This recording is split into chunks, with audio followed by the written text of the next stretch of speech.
So quiet now. It's so quiet. All right, welcome back. Man, we are the Bonsai Movie Crew. As usual, don't forget to check out all the social stuff down there. Your X, Instagram, TikTok, Facebook. I remember this week. Good job. And then, obviously, if you want to listen to us, you can listen to us on Spotify and all that other podcast stuff. And then if you want to watch us, obviously, you can watch us right here on YouTube. That's an option, too. Yes. Anyway, let's go ahead and get right into the creator profile because it's a long one. 40 seconds in. Can anybody guess who it is? John Candy. No. Oh. When are you going to get another chance to do John Candy? There's going to be chances. There'd be chances. Sure. John Yeah. Candy's in I quite thought a it few was a good movies. opportunity to do Demi Moore. Yeah, I guess so. So because she's, I mean, we're not going to do a lot, Emily. You're right. Unless we do striptease We could do that. or G.I. Jane. Porn thing? Striptease? No, it's just No. a Not movie. really. It's just, Oh. yeah. We could She's do just a Ghost. stripper. Do Ghost. I don't really want to do It was Ghost. a joke. Calm down. You know, we don't really do any bad movies. We could do... I know we need to do some bad movies here. and Oh, we there, could do, sprinkle 'em in. Oh, why? I actually had to cut some paragraphs out. One Crazy Summer. Okay, I can get behind that one. Yeah. Ever seen One Crazy Summer? That's got Demi Moore in it. Uh, Demi Moore, John Cusack, and Bobcat Goldthwait. I can't think of anything Is that the else. one that has like the dudes like that are big into horror movies and? No, that's Summer School. Yeah, okay. No, in One Crazy Summer, John Cusack and his buddy go to Okay, the yeah, I know, island yeah. and have to win the regatta. That's where he's doing all his drawings or whatever. Yeah, and the drawings and to win that house back for Demi Moore's character. Yeah. Yeah. All right. Well, I'm gonna go ahead and read this. It's kind of long, so I actually had to cut some of it out because of how long it was. I don't know. Why? I don't know. I don't know why it's so long. Why'd you pick a long one? I didn't pick a long one. He This He is just picked picked a character. Picked and a that's- person. And you she got. had a You have long- to understand. That's a I get all character. of these from biography.com. So everything, if you want to read it, it's all there on biography.com. And then I get all of our movie plots from fandom because people type out their own plots. This is why sometimes they're not always 100% accurate, or well, 100% like They're not as detailed. It's Some of them are detailed, more yeah. detailed than others. yeah. So I don't write any of this stuff. So all the credit goes to the people on fandom and whoever writes for biography. Probably multiple people, I would assume. Anyway, I'll go ahead and do Demi Moore. Dammy. Demi Moore. Damn it. Damn it, Moore. It's probably what Ashton Kutcher was saying. I doubt it. I bet she dumped it now. Probably not. I don't know. I think he was having an affair on her, Probably. Well, that's what you get for marrying somebody marrying that should be somebody your that's- son. Yeah. All right. Who's Demi Moore? Born in 1962 in Roswell, New Mexico. That explains it. She's an alien. Yeah, she's one of the. She started getting plastic surgery too. She looks like an alien now. I know. Sad. She was so beautiful. Oh, yeah. Actress Demi Moore found her way onto the soap opera General Hospital as a teenager before earning big screen acclaim for St. Elmo's Fire. Moore hit the jackpot with the 1990 hit Ghost, which, along with her marriage to Bruce Willis, established her as a Hollywood A-lister for the next few years. Flops like Striptease and G.I. Jane marked the end of her run on top, though she continued to surface in films like Charlie's Angels 2, while publicly facing professional and personal obstacles. Early life. Moore was born Demetria. Wow. Oh, that. Wow. Okay, hold on. I always wondered what her full name was. Demetria Gynes? It's Guynes. Gynes, I guess. That sounds good. Gaines. Or Gaines? Gaines, maybe? Yeah, Gaines. I would say Gaines. Gynes. It sounds I'd say more like Gynes. Gaines. Probably more like Gaines. Maybe, I don't know. Anyway, on November 1962 in Roswell, New Mexico, her parents split up after she was born, and she was raised by So it's her her mother. fault. I'm just kidding. Yeah. I'm just kidding. And she was raised Being by a her dick. mother and stuff. But they were split apart forcibly because her dad was probably an alien. Oh, probably. Yeah. Yeah. She was raised by her mother and stepfather, Virginia and Danny Gines. So she took his last name, apparently, both of whom drank heavily. Moore had moved more than 30 times by the time she was 14, eventually settling in Los Angeles. Moore later explained in Interview magazine, by moving around a lot, I learned to assimilate into whatever new surroundings I had and to become very comfortable with people quickly. I think that was one of the strongest contributing factors to my becoming an actor. Soap star and early roles. Dropping out of high school at 16, Moore, of course she did, Moore worked as a Ended up working out for her. Huh? Ended up working out for Yeah, her. no shit. Debt collector for time and tried modeling. She also developed an interest in acting. In 1981, Moore landed a role on the popular television soap opera General Hospital. She played journalist Jackie Templeton for 2 years. That sounds like such a soap opera name. Yeah, no shit. Jackie Templeton. Jackie Templeton, yeah. That same year, Moore made her film debut in the independent drama Choices. During her stint at General Hospital, Moore found time for a few film projects. Following her marriage to musician Freddie Moore in 1981, she appeared with him in the 3D science fiction horror flick Parasite in 1982. Moore also had a bit part in a soap opera spoof, Young Doctors in Love, 1982. All right, St. Elmo's Fire breakout. After leaving her soap opera role, Moore struggled to build a career in film. She played Michael Caine's daughter in Blame It on Rio, 1984. She attracted little attention from critics or moviegoers. Okay. Taking on a lead role, Moore played John Cryer's love interest in No Small Affair in 1984. But she didn't capture the public's attention until her performance in St. Elmo's Fire in 1985. This film tells the story of a group of friends as they confront post-college life.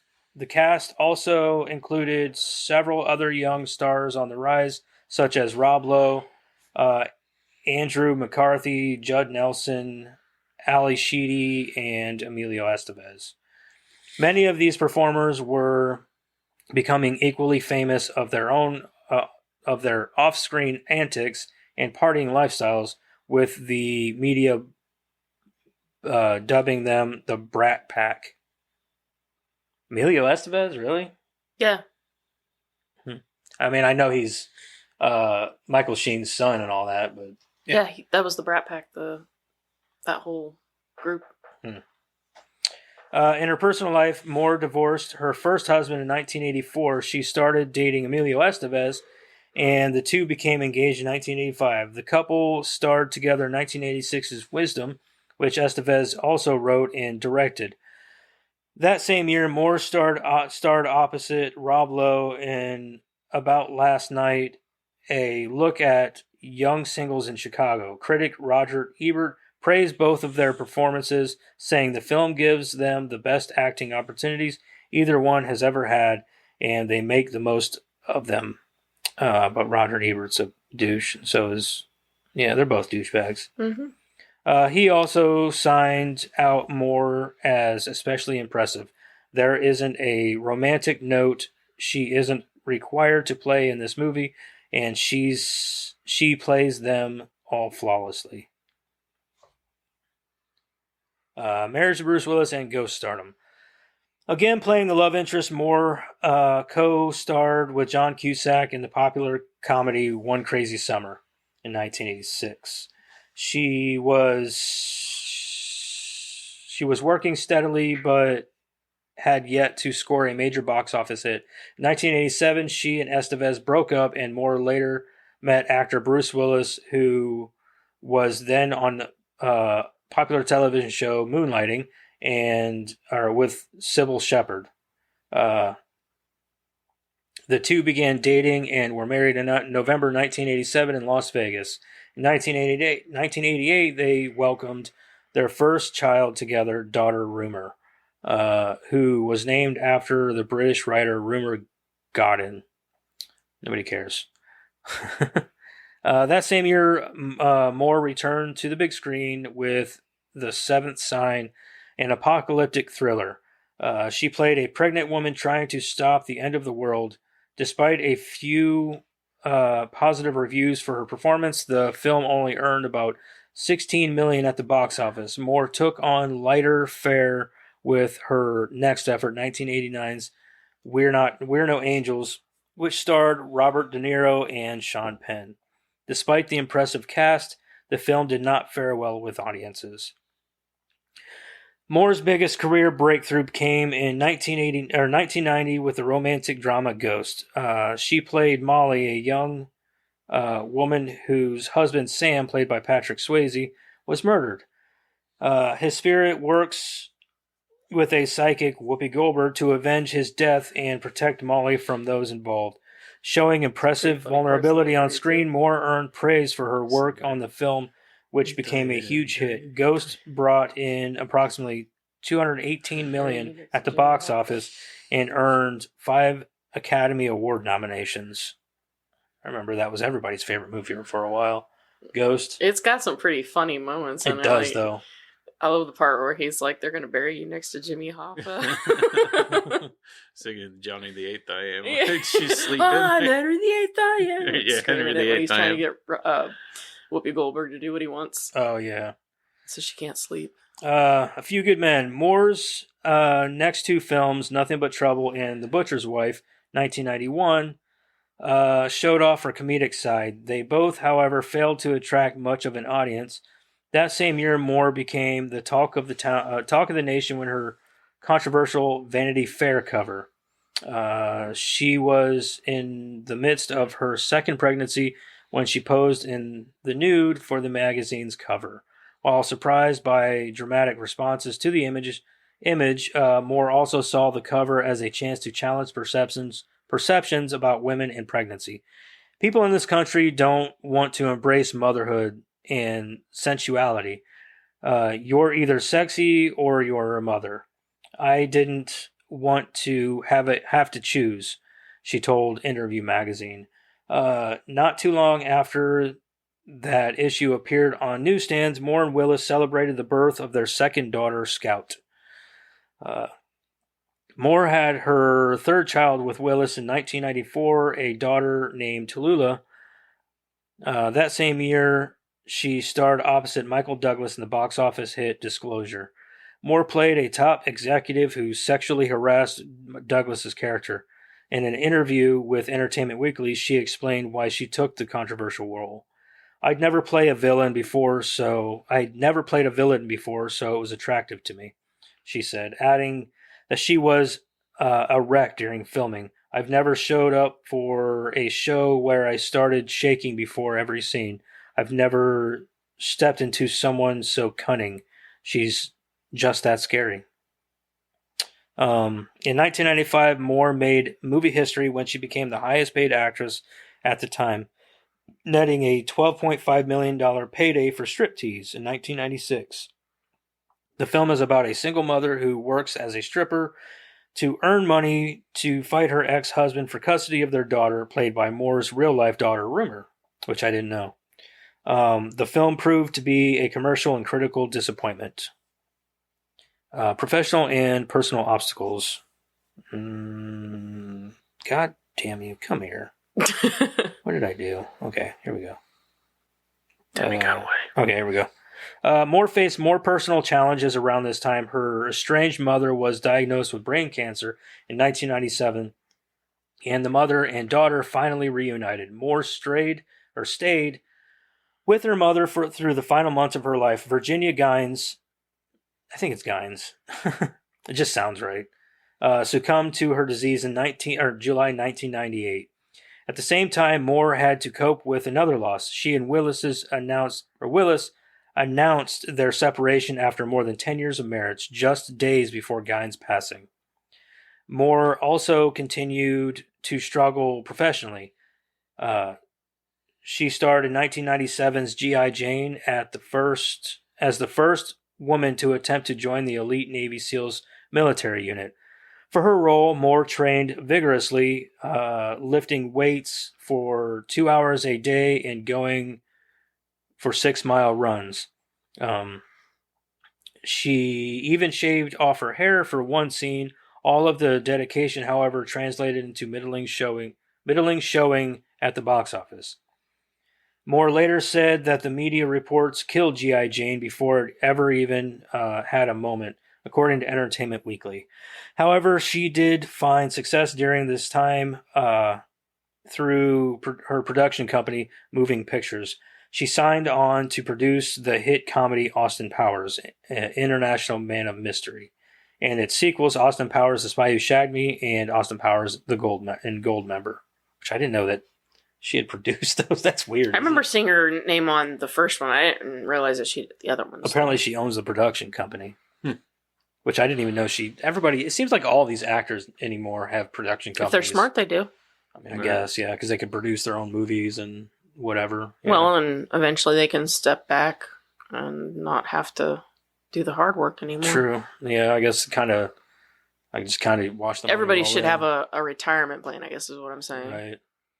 All right, Charlie's Angels comeback. Retreating from the Hollywood scene in 1998, Moore and her 3 daughters moved to Haley, Idaho. That is so fucking weird. Who would move to Idaho? People who don't want to be in the spotlight anymore. Exactly. Hose. Right. Because they'd a hoe. You'd a hoe, Idaho. Wow. Where she and Willis had previously purchased a home. During her time in Haley, Moore mostly focused on raising her daughters. She left her quiet small-town life to act in one film, the independent drama Passion of Mind. Moore's next big screen venture was heralded as her comeback in Charlie's Angels 2 Full Throttle. She played a villain named Madison Lee. Moore appeared opposite such younger talents as Drew Barrymore, Lucy Liu, and Cameron Diaz. She's so lovely and so powerful. Here's a woman who has 3 children. She goes toe-to-toe with Cameron Diaz in a bikini. She's awesome. I just enjoy her performances and her gustiness. Bitch is hardcore. Sorry. Yeah, bitch is hardcore. The film's director, Mick G. Marriage to Ashton Kutcher. Around this time, Moore was also attracting a lot of media attention for her off-screen life. She began dating 25-year-old actor Ashton Kutcher, 15 years her junior. The tabloids could not seem to get enough of this May-December romance, with some speculating whether their relationship was merely a publicity stunt. Moore and Kutcher proved their critics wrong when they married in September 2005 at their Beverly Hills home. Kutcher became very close with Moore's daughters, who sometimes called him M.O.D. for My Other Dad. Moore went on to take a small but dramatic role playing an alcoholic lounge singer in Emilio Estevez's Bobby, which imagined the final hours of Robert Kennedy through the eyes of different people at the Los Angeles Ambassador Hotel. Her strong performance earned a share of critical praise. Moore followed up with this success with the thriller Mr. Brooks, playing a detective pursuing a serial killer, Kevin Costner. She then co-starred in the heist caper Flawless with Michael Caine. We're almost there. Don't worry. Divorce and more challenges. And that's not a pun. That it just says more challenges, not like her last name Moore. I gotcha. In November 2011, Moore filed for divorce from husband Ashton Kutcher in the wake of numerous reports that he had been unfaithful to her. At the time, she released a statement saying, "As a woman, a mother, and a wife, there are certain values and vows that I hold sacred, and it is in the spirit that I have chosen to move forward with my life." Their divorce was finalized in 2013. In January 2012, Moore seemed to be experiencing a personal crisis. She was taken to Los Angeles Hospital early in the year after suffering a seizure from inhaling nitrous oxide. according to TMZ. Moore did not publicly acknowledge the incident, but she did decide to seek help for some health issues. I'm sure it was by accident. Put that cookie down! That's awful. That's pretty funny. It was pretty funny. A spokesperson for the actress said that Moore planned to get professional assistance to treat her exhaustion and improve her overall health. She also dropped out of the film Loveless, I guess, about the famed porn star Linda Lovelace. Okay. Moore had signed on to play feminist Gloria Steinem. TV, more films, and memoirs. This is it. This is our home run right here. We're almost there, people. I'm getting fucking cottonmouth, and I didn't bring our water down either. Moore soon resumed working fairly steadily, albeit outside of the spotlight. She had prominent roles in Very Good Girls in 2014, Forsaken 2015, and Wild Oats in 2016, and starred as the female lead in Blind in 2016, alongside Alec Baldwin. Moore also enjoyed a positive reception with her return to television in 2017, nabbing a recurring role on season 4 of the popular Fox drama Empire. Back on the big screen, Moore enjoyed a supporting part in the dark comedy Rough Night 2017, after appearing in the drama Love, Sonia in 2018, and co-starring in the comedy horror Corporate Animals in 2019. I think I saw that one. I can't remember.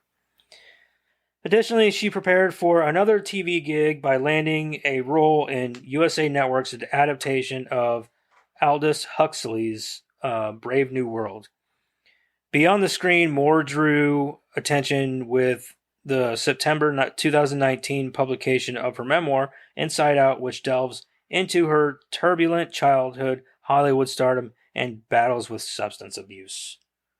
That's it. All right. That Inside Out was a Pixar's movie. What? Inside Out. Did you not say Inside Out? I thought you said Inside Out. Did she do a voice? That's just the name of her. No, that's just the name of her book. It's called Inside Out. Oh, I thought you were talking about a movie. Pay attention. I was paying I heard him attention. say a book. I thought you were saying she did a voice on it. Oh. No. Okay, I was confused. I thought you were still talking about All right. movies. I didn't hear him say book. Well, that was Demi Moore. Everybody, what's your favorite Demi Moore movie? Shit. I'm stuck between Nothing But Trouble or One Crazy Summer, but because Nothing But Trouble, she does more. Her comedic side is much more pronounced. Yeah. But I'm probably gonna say One Crazy Summer because nobody probably has seen it. Yeah, I was going to go with One Crazy Summer myself. I haven't seen a lot of Demi Moore stuff. Like, honestly. That's why I say Neither like have One I. Crazy Summer is I've seen funny as fuck. I've seen Nothing But Trouble, obviously. I think I've watched G.I. Jane before. I remember parts of I it. honestly can't. I've never seen Striptease, G.I. Jane. I've never seen I've seen Mr. Striptease. Brooks. I think I watched Mr. Brooks once. I liked it. Not Um, because of her performance. I really liked seeing what's his face play bad guy, Kevin Costner. Kevin Costner, yeah. I've seen, and then I remember watching the second Charlie's Angels. I think I only watched it once. But I'd have to say, like, obviously, of all of her performances, Nothing But Trouble. You know what? I'm going to go back on that. I think it's Nothing But Trouble because her performance in this is much more comedically like outstanding than in One Crazy Summer. Yeah, I think that One Crazy Summer is a I better, like it. I more actually comedically. enjoy her more in this movie than I do Chevy Chase. Yeah, Oh, yeah. So because Yeah. like it seems like comedy, she brings her comedy timing in this movie is flawless. Yeah, I think she's great in this movie. And whereas Chevy Chase, he's there, but like he's almost his phoning it in. one-liners are like They're you almost want to go zing every time he says. yeah, something. like because it's always the same shit. Like he'll be like the part where he's walking through the hall and he's like, "Oh, this must be the nursery." Like he's always throwing in little quippy lines like that in every movie he's in, and it's always the same shit. You know when it's coming, and he's always got something cocky to say. every now and again it's funny, but Yeah. it's it's it's coming. You know exactly what's. Well, we just watched Christmas Vacation. Yeah. And now watching this, and you're like, that's definitely his brand of comedy. Yeah. Just throw it in, real subtle. You barely hear it, but whenever you do hear it, you're like, yeah, okay. It can be. Some of them are pretty funny, but like, it gets stale fast. Yeah. But yeah, I'm gonna say Nothing But Trouble for her. Yeah, her comedic timing in this is I think she's great. So I think she's funny in this movie. She's one of the best parts of this movie. Mm-hmm. Her and Bobo and Little Devil. Oh yeah, that's probably my favorite part is when they're running away and he's like, "Who the hell are they?" or whatever, and she's like, "Bobo and Little Devil. They're not allowed in the house." Yeah, they're not allowed in the house. Like that helps explain who they are. Who they are. Yeah. Madison. Probably this one. I think it's the only thing I've ever seen her in. I've seen her in Ghost, obviously. Which she did good in Ghost. But she's more of like her. If you want to talk about great acting, she did amazing in that movie. Yeah, she was good in Ghost. It's but not my favorite movie. But it wasn't like she wasn't a prominent. I mean, she was a prominent part of the movie, but she wasn't like Patrick Swayze. That was his movie. You know what I mean? Like she was a love interest, and most of the time when you see her, she's just like she's sad. She just got to look sad. Mm-hmm. That's it. So. I mean, she's okay. She did a really good job in the movie, and the movie is really good. It's just not one of my favorites. When it comes to drama, I usually don't gravitate towards it very much. Yeah. Right. Sorry, this thing's... bugging you? Yeah, I think it needs to be there. All right. Yeah. So, everybody, what was yours? Nothing But Trouble, or...? No, it was One Crazy Summer. Okay. Yeah, I think this one would probably be mine. Anyway, let's go ahead and move on here because we done spent enough time on Demi Moore. Jesus, took forever. But yeah, she was a fucking dame back in the day, dude. Good lord. Yeah, I know. I've seen her. I think it was in Mr. Brooks when she walked in. I saw her name on the credits, and when she walked in, I was like, "That's not Demi Moore, is it?" And then when she started talking, I was like, "Oh, that is her." It was like when her and Ashton Kutcher like started dating and they got married and stuff. That's when she started doing. I've seen her recently. She don't look that bad. Maybe she. No, I think she backed off. Yeah. Because I think what she did wasn't She's stuff like natural age. She never went under the knife. I don't think. I think it was more like injections, lip fillers and stuff. Yeah, injections and that. Yeah. I'm glad she backed off of it because we don't need another Madonna. Come on now. Oh Lord. Like she looks like a fucking alien raped a lizard. Put that cookie down. The cookie down. That's your favorite, isn't it? Especially when it comes to like, drug abuse and cosmetic work. That's when you get a little overboard. It's like, you put it down. Put it down. Stop. Put the cookie down. Just stop. Just stop. Anyway, let's move on. Let's get into what everybody's been watching this week. What the hell have you been watching? Oh, let's start with Madison. I've been watching Good Girls a lot, actually. I think that's one of the only things I've watched this week. Started watching it on Thursday, and we're already on season 3. We just got to season 3 today. Me and Ada have been watching it. Have you ever heard of it? It's on Netflix. It's about these 3 moms. They go, they're all broke. One of them needs to help her kid because her kid's liver's failing. The other one has to pay her mortgage because her husband's cheating on her and made cruddy business decisions. And then the last one has to get a lawyer for custody because the dad's trying to take her kid away. Sounds like a hoot. So they all go and they rob this grocery store. And they have money now, obviously, and they all split it. And then the gang leader, because that was his money, but they didn't know that because apparently he has stores wrapped around his little finger around that city and stuff, and they technically stole from him. So he kind of showed up to kill him, but then the main chick, Beth, she tells them that they'll work for him instead and get the money back for him. That's great. Earn it back. Yeah. Interesting. It does have an interesting premise. Yeah. They've been watching it the past few days, and I'm like, one of the ladies in it is from Mad Men, the red-haired one, the one that everybody used to drool over because of her big old tits. Moss. Yeah, I don't know her name. Moss. Yeah. Something. But Elizabeth Moss? that her name? No, I think Elizabeth Moss is the girl from. Oh no! No, yeah, you're thinking of You're- Elizabeth Moss. She's in Handmaid's Yeah. Tale. I don't know Is her it? name. Yeah, she's got a weird name. I don't know her name, but the redhead. But she's in it, and yeah, I have no interest. It's definitely more of a woman's. It's an type interesting of premise. show. I probably won't Matthew watch it. Though. I got Lillard's so in it, much too. stuff. Yeah. I got so much stuff. Yeah, to Matthew watch. Lillard is in He's it. the guy that cheated on her. Boo! Yeah, so I'm like, I'm not interested. I don't want to see him play a cheater. Boo! Boo! He's still funny though. I'm right. the non-believer. Eric, what'd you watch? So I watched that new Bad Boys movie. You mean Bad 3? Boys for Life or whatever. 3? Yeah. It's not that. That's new? Anymore. That's not. I think I've seen that. So like they're older. Like Yeah. Yeah, that one's like what 3-4 years old. I was gonna say, I think I saw that when it came out. Yeah. it just came up where I could watch it. So What's that? What is that? basically, what's his name? They're too old Will for this Smith. shit. Will Smith's son. Yeah, it's got Will He Smith's has- son in it. Well, he has a son. Yeah. They find out he has a son. Yeah. which is kind of dumb.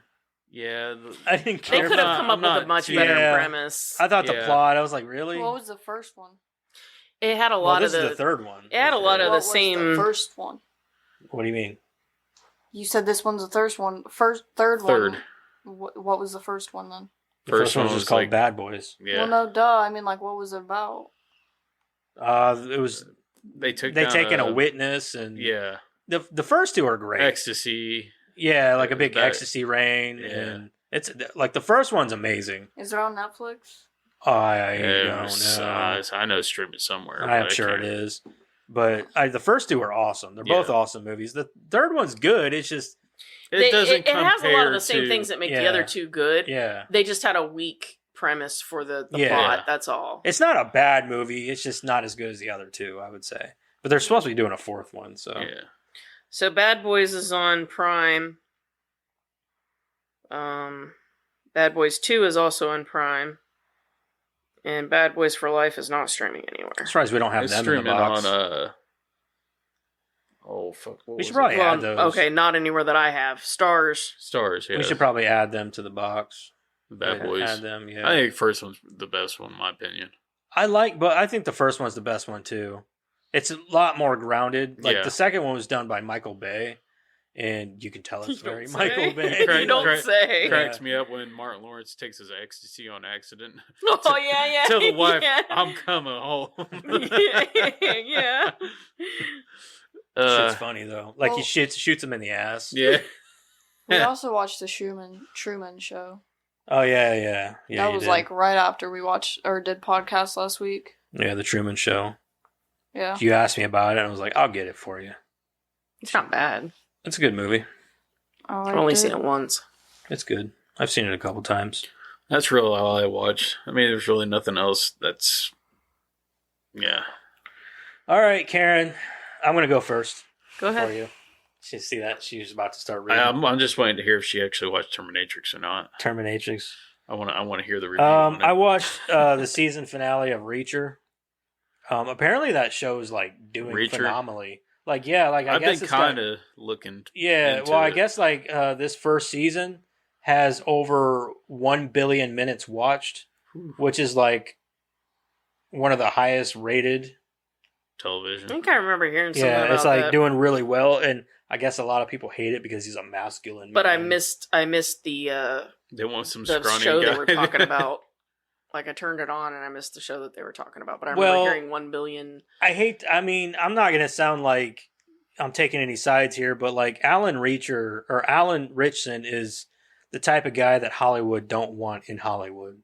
He's a Christian conservative, and Yeah. he has a lot of very Christian point of views, and he's an honest to God good dude, Yeah. and they don't like that because he's not afraid to express it either. Like, there's a lot of things about the dude that I fully and wholeheartedly respect. Like, this is why I like him so much, because he's a good fucking down to earth, just generally good guy. He's like, I'm going to say what I want to say. I don't care what they think.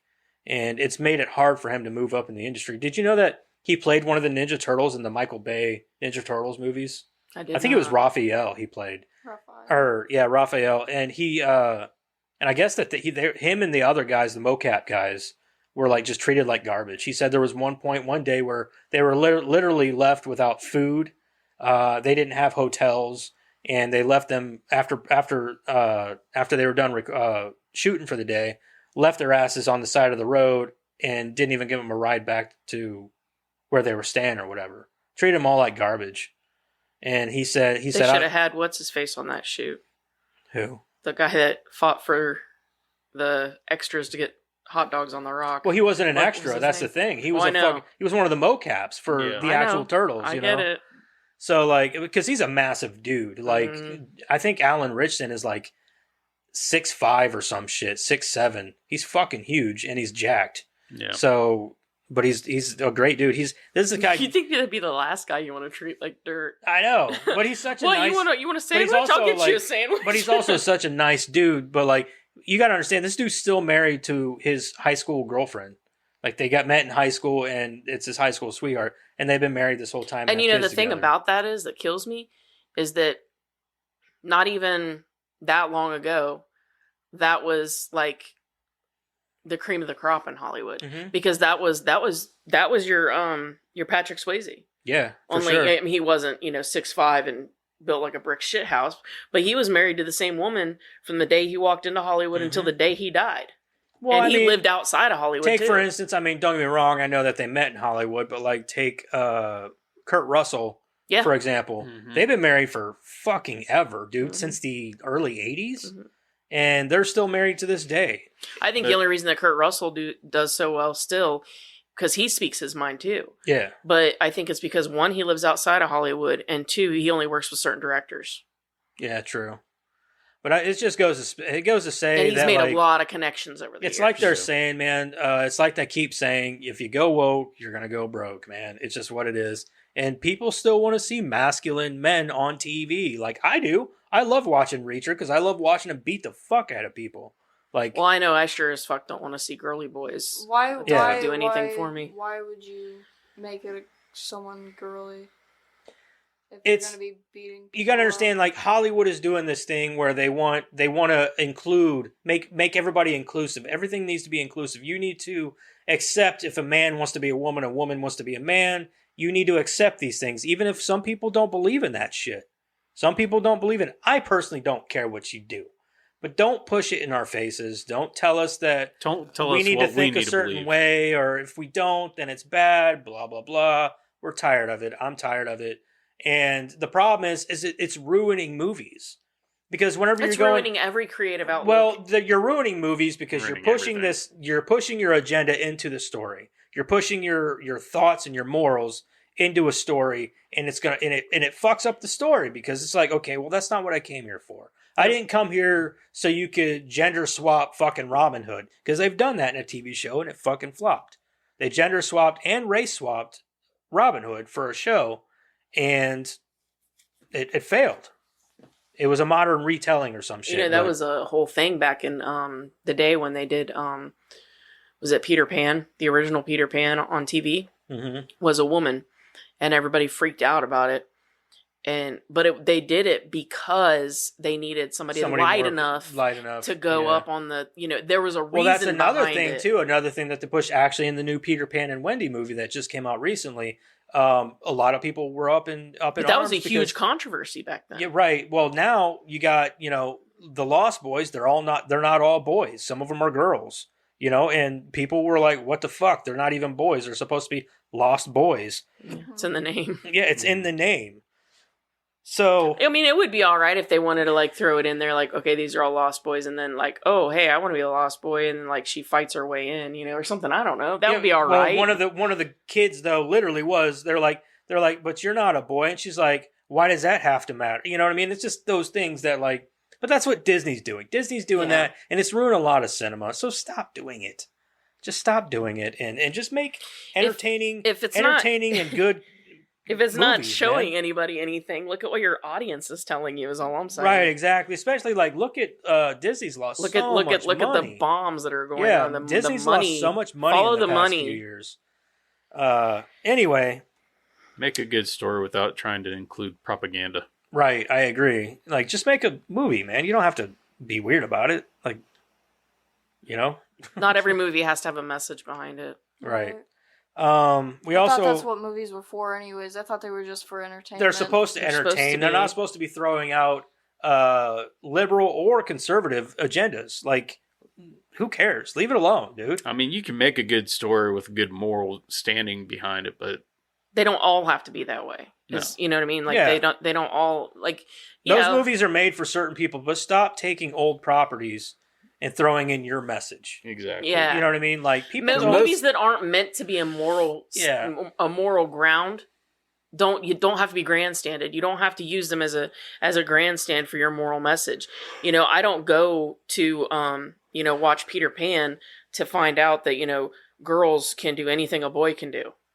That's not what I'm here for. I didn't need. I watched. I'm here Peter, to see Neverland. Yeah, I'm here to watch. I'm here to watch swashbuckling and Right, I'm here to feel young. yeah, Like I could stay this age forever. yeah. I'm just I here mean- I'm just here to watch Tinkerbell fly around and The way I see it, it's like we always say: if you don't like it, don't look at it. And we're going to continue not to look at it. But the problem is, if you have enough people thinking that way, like I'm not going to look at it, then you're going to lose money because you got people that don't want to watch it. So you make up your own fucking mind, Hollywood. If you want to keep doing this woke shit, you're going to fail. Just saying. and that would be a damn shame. Disney's been around for a long time. Yeah, man, I love the old Disney movies, and it's sad to see it failing so hard, man. So hard. Fix it. Yeah, fix it. They were fine until COVID, I think. Nah, it was before that. Yeah. They were Oh, I starting. don't They It were was a good starting, movie. but most things, you're right. Most things did take a turn when We COVID. grew up on the classic Disney movies, like animated movies, not the CG shit. Moana I was didn't a grow good up on movie. that, huh? Say probably the Moana was past a good 6 movie. years, it's been Some of them are okay. Yeah, like, don't get me yeah. wrong, but they did away with all of their animation, and that drives me insane. I miss their animation stuff, Mhm. man. The real animation. Yeah, not fucking CG animation. I'm talking about like Moana. cartoon animation.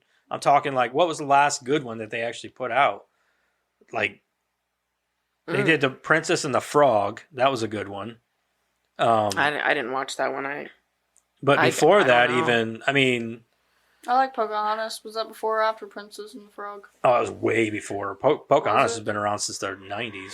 I haven't yeah. seen Pocahontas in a while. What Was it? Up CGI? up. I liked yeah, Up. up was CGI. Up was CGI. Was it yeah. CGI? I don't know, man. Like there's not a lot of good. They don't do any animation. Was that anymore. even Disney though? I don't remember. I think it was. I'm Pixar. terrible with I think animated Disney's- movies. I think that was Pixar. When Yeah. was the Emperor's New Groove? I like that I hated one. that movie. You're What? wrong. Hated it. You're wrong. I don't Hated know. I can't be remember wrong, really it's my liking that opinion. one. I think that was in the Yep. 90s You too. threw off the Emperor's Groove. They haven't really done anything. I didn't watch that until April made me watch it when we were living at that Pretty much apartment. whenever they saw the success of Toy Story back in like what 96, 90, 97. Something like that. That was like whenever they were like, oh, we need to do more of the CG stuff, and that's Yeah. whenever it really started just taking off. Yeah. Yeah. So Toy Story started all that with Pixar and all that shit, and it's just not been nonstop. It's since. because it's so expensive to do storyboards and stuff like Yeah. It is, It's- but damn, dude. pretty it is Well, sure- it's just like so it's just like good. practical effects. The Princess and the Frog was the last Disney like princess movie they made because Yeah. Brave came out after that. Yeah, That was CGI. Yeah. yeah. I because I remember whenever Princess and the Frog came out, I was like, oh yeah, fucking animated movie from Disney, and it was awesome. I was like, it was, you just love that shit. So like, what movie was it that I suggested? Oh, it was Hercules. So it's like he wanted to watch Hercules. That's Yeah. a good movie. And I've never seen Hercules. I should It's probably really watch It's that. really Yeah. good. But I was telling him, I was like, this is probably one of the last really, really good like animated Disney movies that they put out was Hercules. I was like, because after that, I mean, you had because it was right after that. I think they did Toy Story, and they started to segue more into the CG stuff. Yeah. Anyway, moving on. Watched Yeah, Rick and Morty. Starting to watch Rick and Morty. I've watched a couple episodes. I haven't seen the new season yet, so I haven't Um, either.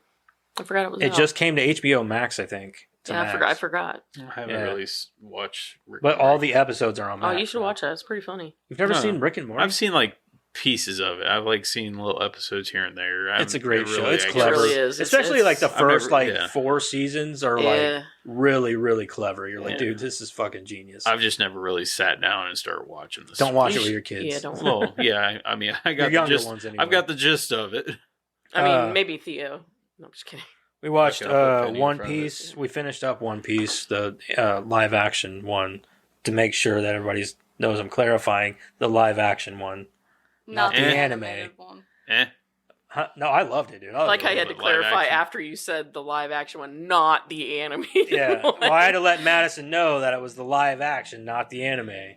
For all you fucking anime psychos out there. But I thought it was great. I thought it was. About. I thought it was entertaining as shit. Like, it's never boring. It's fun. Me and the kids watched it. I love the fuck out of it. I can't wait for season 2. They did a good job of basing it off of the anime and stuff too. But I've heard that too, that they did a really good job with keeping it close. That's all to that the- matters. Well, most Yeah. live Use action source material. like things that or animes that they turn live action like are not good at all. Well, they just released a trailer today for The Last Airbender for that new series that Netflix is doing for Avatar. So I'll be interested to see how that looks. Which, from what I saw from the trailer, it looks pretty good. It looks pretty action packed. So It's a live it'd be action. interesting. Yeah. The movie didn't do well. I know No, that. people hated the movie. I never saw the movie. And seen it then TV show's good. I Lastly- enjoy the TV show. lastly, I watched American Nightmare, that Netflix documentary, that 3-part documentary series about the lady who was abducted from her house and held for ransom, I guess. And then, like, just a couple days later, she came home And they thought it and was they a thought hoax. it was a hoax and everything. And then it Yeah. turns out it wasn't. Yeah, Yeah, yeah. it's pretty good. I saw another documentary about that on a different, I think it was maybe on Hulu. And it was like, it was either 2 or 3 episodes. I don't remember. But it was really good. That's a good one. Yeah, it was really good. They really dove into it, and Mhm. because I had heard about it, and I was like, "Oh, that's about that lady that." Oh, I was, You know. based on what I had read, I was like, oh, it's a hoax. But Yeah, let's watch this. And yeah, it was pretty good. yeah. But that's all I watched. All right. Oh, sorry, I've been playing a lot of Power World. What is it? Power World. I've got Oh. I've got over 22 hours in that fucking game already. So Carrion, guess what game came today? What? Little Nightmares 2. Oh, really? Yeah. I didn't know there was a second one. They're coming out coming with out a with the third third one one this this year. Really? Yeah. Mhm. Oh, I'm so far behind when it comes to games. But yeah, I've been playing Power World. It's like Pokemon with guns. Yeah. It's pretty It's pretty like entertaining. Game. Minecraft with Yeah, there's Pokemon like and a lot of guns. gathering and shit, and then you can literally use your little what they call pals or Pokemon. They're Mhm. pals, and you pretty much use them for slave labor. Mhm. Like you have a base, and you make them do all the work for you to make you materials and all this stuff, and it's fucking nuts. And if one of them, like, you can kill them if you want, you can do whatever. It's fucking insane. Wow. Like, I'm surprised. Like, everybody's like, this is why. Like, everybody's like, oh man, that's fucked up. Like, shut up. Like, there are far worse games than that out there. There's no blood in it, and it's Not yet. not yet. I'm sure somebody will mod the fucker. Oh yeah. They're already modding it to make it look like Pokemon. Yeah, I know. They've seen one mod where you can turn your character into Ash. Yeah, and the Pokemon, like you can make like Pikachu and shit like that. That's hilarious. That's fucked up. Wow. See, that's how you get sued, right Yeah. there. Like, No shit. but they can't sue anybody for a mod, so No, because it's not official or officially licensed. yeah, it's people. Yeah, Yeah. doing things they want to do. yeah, doing whatever they want. Anyway, that's all I've done. That's all I've done. Yeah. Okay, Eric, I watched Terminatrix. So I hate you all. He was chomping at the fucking bit as soon as he watched this. And fucking wow. I told you. I My warned you. favorite thing about it was that so they pump up this android or whatever at the beginning of it called Genesis. What do you mean pump it up? They talk about it like nonstop okay. about how like No. great It this was a thing blow. is. It was So a what do you blow mean, up. Yeah, like they the- literally pumped it up. I was saying they used like a pump. And they had to Yeah, pump him up. It was a Yeah. bike pump. Yeah. It was a But- blow up doll that turned into a robot. robot. Yeah. So like they talk about this thing nonstop like it's the best thing since sliced bread, right? And and then this woman gets out of this car and she starts talking to this like military guy, and they have like this full in-depth conversation, and I was so confused. I looked at Jeremiah, I was like, why is she telling this guy all of this stuff like he matters? He's at the front gate. You know what I mean? And then I find out he's like the general that's gonna let her in. And I'm like, well, they could have said something, like that's stupid.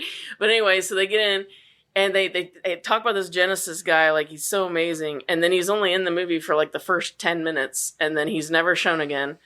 And then at the end, he like pops up like he's supposed to be that big baddie in the next one or something. Like, it's so dumb. Did your brain melt a little bit? It was, yeah, a little bit. The acting, was it about an hour and a half too long? It was maybe 20 minutes too long. 20 minutes too long. Yeah, I mean, it was pretty entertaining just for the cheese factor. Cheese factor, yeah. But yeah, they could have shot 20 minutes off of it. How was the cinematography? Oh, it was amazing. Was it? Perfect. Grade A Hollywood shit right Grade there. A fucking phone. That's what you find in the dumpster in Grade the back of a A production bullshit. studio. No, I mean, it was great. It was. Oh man, we could use this, make a movie out of it. Yeah. Like, it's in the dumpster for a reason. There was just so many things that you were just like, why though? Because they were shooting the movie saying, why not? I guess, but no worse How was than the dialogue? Oh yeah, that. Okay, I will say that was probably the worst thing, because when you talk about, like, for example, Peter Jackson's early work, his early work was like bad for plot, for whatever, but the dialogue and you were entertained. You know what I mean? Like, you were into it because it was entertaining as shit. And so, these kind of movies, there's something to be said because it's kind of entertaining for like the plot and stuff, but like they're doing something wrong when it comes to like dialogue and things. You know what I'm saying? So was it like Trolls 2 when he's like, oh my God, kind of ordeals? No, they were at least trying. It was just more so like. So wait, you recommended that she watch it? You haven't even seen this movie? No, he didn't recommend it. He just told me this movie is dog shit. You guys all talked about it on here, and then my husband is sitting there watching it going, yeah, we're going to watch this. Okay. Yeah. I threw in the dog bone, and he took the bait. Yeah. And she had to suffer the consequence. I did my brotherly duty right there. I don't know why. If you don't want to watch it, don't watch it. Like, just I'll watch it. I don't mind. I mean, I don't mind. I like shit movies. I like to watch shit movies, but sometimes they're too shit. Like, I have a cutoff. Like, if I get to a half an hour and I'm not entertained by a shitty movie, I'll turn it off. But I do like shitty movies. I do. So at least you watched it all. I did. I watched the whole thing. It wasn't so shitty that I turned it off. It was pretty entertaining. Certain parts were pretty entertaining. Do you recommend it for the right person? For people who like shitty, cheesy movies. Yeah. Like, you might be entertained by it. If you were drunk or something, you might be entertained by it. I don't know. You'd have to be pretty hammered. You'd have to watch it with friends. Yeah. Let's put it that way. Yeah. Like, something like that would be like a good party thing to do. Yeah. You know what I mean? Like, absolutely. get together, drink a few, and like just like watch some shitty movie. Like watching like Mortal Kombat Annihilation. That's a good drunk party movie. Yeah. Yeah. My favorite thing too is like that Genesis too. Like, whenever he would talk, they tried to make him sound like this robot, but it was very clearly just a regular person talking with like one of those like, voice things that you give a kid for Christmas, like, so they sound like a robot. Yeah, it was interesting. I wish we could get our hands on movies that are like in just public domain. Get on that archive. I guarantee you. And just like we need to start doing some watch parties like that. Do watch parties like that. Just some really bad shit. I bet you I could find some on that public domain. I bet you. And that's what we needed. Instead of like doing a movie once a month where like a shitty movie, we need to just watch a shitty movie once a month. And we can do it on Mystery Science Theater style. Yep. While we drink. Yeah. Yeah. Then I watched Once Upon a Time in Hollywood, finally.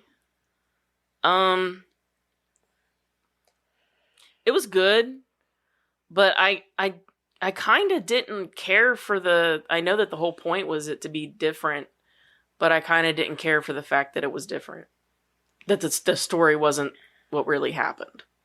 Well, they did the same thing with Inglourious Bastards. Yeah, I get that. So. I get that, and I liked it in Inglourious Bastards. I don't know why I didn't like it in Once Upon. I can't explain it. I really can't, because I liked everything about it. I liked when I think it hit harder in Inglourious Bastards because Adolf Hitler is reviled by every human being on this planet. Yeah, you want to see him get his ass kicked. Yeah, you want to see him get fucked up. But like with Sharon Tate, her not dying, like, yeah, people love Sharon Tate, but they only love her because she was murdered by the Manson family. People before that really didn't know her that well. You know, that may be partly, it's such a tragic story. It is tragic, but at the same time, it's not a story that a lot of people resonate or even know anything about. Yeah. So maybe that's why it doesn't hit as hard for you. I don't know.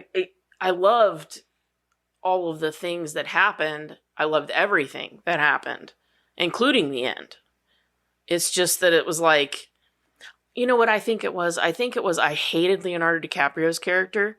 So him walking away, not having anything happen to him, and his friend having everything happen to him, getting hurt and going to the hospital. It was like, this motherfucker deserves something, but no, he's going to go and party with Tate while his friend goes to the hospital. Right. Like, that pissed me off. So I think that was probably my problem. I did love with Brad Pitt's character. Yes, I loved him. And then, he gets to go to the hospital after doing all the hard work the whole fucking movie. Leonardo DiCaprio does nothing but drink and be a prick the whole movie. And then at the end, he gets nothing but gets to go and party with Tate. Right. So it's kind of like, I don't like that, I guess. I don't know. I think it's a great movie, but yeah, no, I see what you're saying. I totally agree with you. I liked the movie, but I feel like that was dissatisfying. Right. That part. I wanted to see Brad Pitt walk away from that. Like maybe he limps or maybe he hurts, but I get it. Yeah. Mausoleum, The Initiation, documentary called Jesus Camp. What? I get Is these. it anything like Bandcamp? No, it was only instead of like a flute, it's a crucifix. No, it was Sorry, this guy. They did that on The Exorcist. Oh yeah, that's right. But it was a little girl. Well, these are kids. Oh, they go to this camp or whatever and start beating themselves with beads on their back. Yeah, it was this guy that does documentaries or watches documentaries and then tells you about them, and he does this blog or whatever, and I watched some of his documentaries that he says you should watch, and this was one of them. And it talks about these kids are learning these things at these camps that are veiled in Christianity and veiled in the right stuff, but really aren't. And so I was watching this documentary, and at first I was like, what are they learning that's so bad? And then as it went on, I was like, red flag, red flag. Oh no. So yeah, it was decent. I watched Kids, never seen that one before. I watched Thanksgiving, that was pretty good. Slaughterhouse Rules. Oh, this slasher? Yeah. Yeah. Which I hate Eli Roth, so that was pretty good. It was weird, wasn't it? To see a movie come out from him that was actually decent. Yeah. Yeah. Slaughterhouse Rules, Family Guy, and Bad Taste, that Peter Jackson movie. That's why I thought of, his early shit. But, right. Yeah. All right. Well, let's keep a rolling here. Let's get into our movie. Let's talk about the movie. And this week, we watched Nothing But Trouble. Who wants to read it? I can. Madison said she wants to read it. Okay. It's not a super long one. I think it's only a few. I'll say it couldn't be. Yeah, it's not long. Nothing But Trouble is not that long of a movie, so it couldn't be that long. Well, it's not very plot heavy either. Yeah, it's a very cut and dry kind of movie. It's not very plot heavy. You got a plot synopsis? While attempting to seduce gorgeous lawyer Diane Lightson, wealthy gadabout Chris Thorne agrees to drive her to Atlantic City, New Jersey. But when some reckless driving draws the attention of a deeply critical cop, they and the flamboyant Brazilianaires who tagged along end up in the court of a grotesque and vengeful judge who has a special vendetta against the wealthy and elite. 1 hour and 34 minutes, comedy, action, and adventure, PG-13. Chevy Chase as Chris Thorne, Dan Aykroyd as the judge and Bobo, John Candy as Dennis and Eldona, Demi Moore as Diane, and that is as far as I'm going to go. The plot comes courtesy of fandom, just so everybody's aware. I need to start saying that so that What is people it? know. The plot comes from fandom. Oh, yeah. It's essentially like a wiki for people Movies. who are fans of a bunch of shit. Not just movies, actors. People who don't all want to watch kinds the of movie stuff. just want to get the cliff notes. No, I'm just yeah, kidding. well, fandom's pretty cool actually because anything like I would say entertainment related, like even as far as like comic books, authors. Creepypastas. Yeah, I mean anything like Oh, yeah, I did forget creepypastas were on there. Yeah. I forgot about that. so anything like that you can look up on fandom. It's a pretty great site. But I need to start throwing out that certain people like I don't write these, so I don't get online every week and research a new actor or whatever to give you your creator profile. I looked them up on biography.com and the movie plots all come from fandom. So if they're not good, it's not my fault. That's all I got to say about Blame that. them. Yeah, blame Not them. us.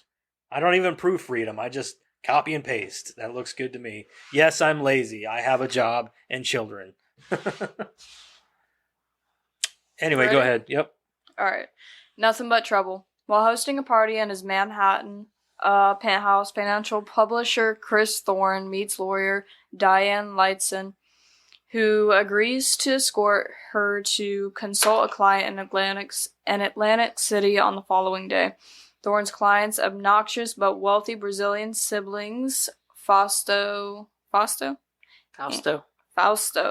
and Ronaldo, whom he calls Brazilianaires, meet up with him and invite them along. Along the way, Chris takes a supposed scenic detour off of the New Jersey Turnpike, ultimately ending up in the rundown village of Valkenvania.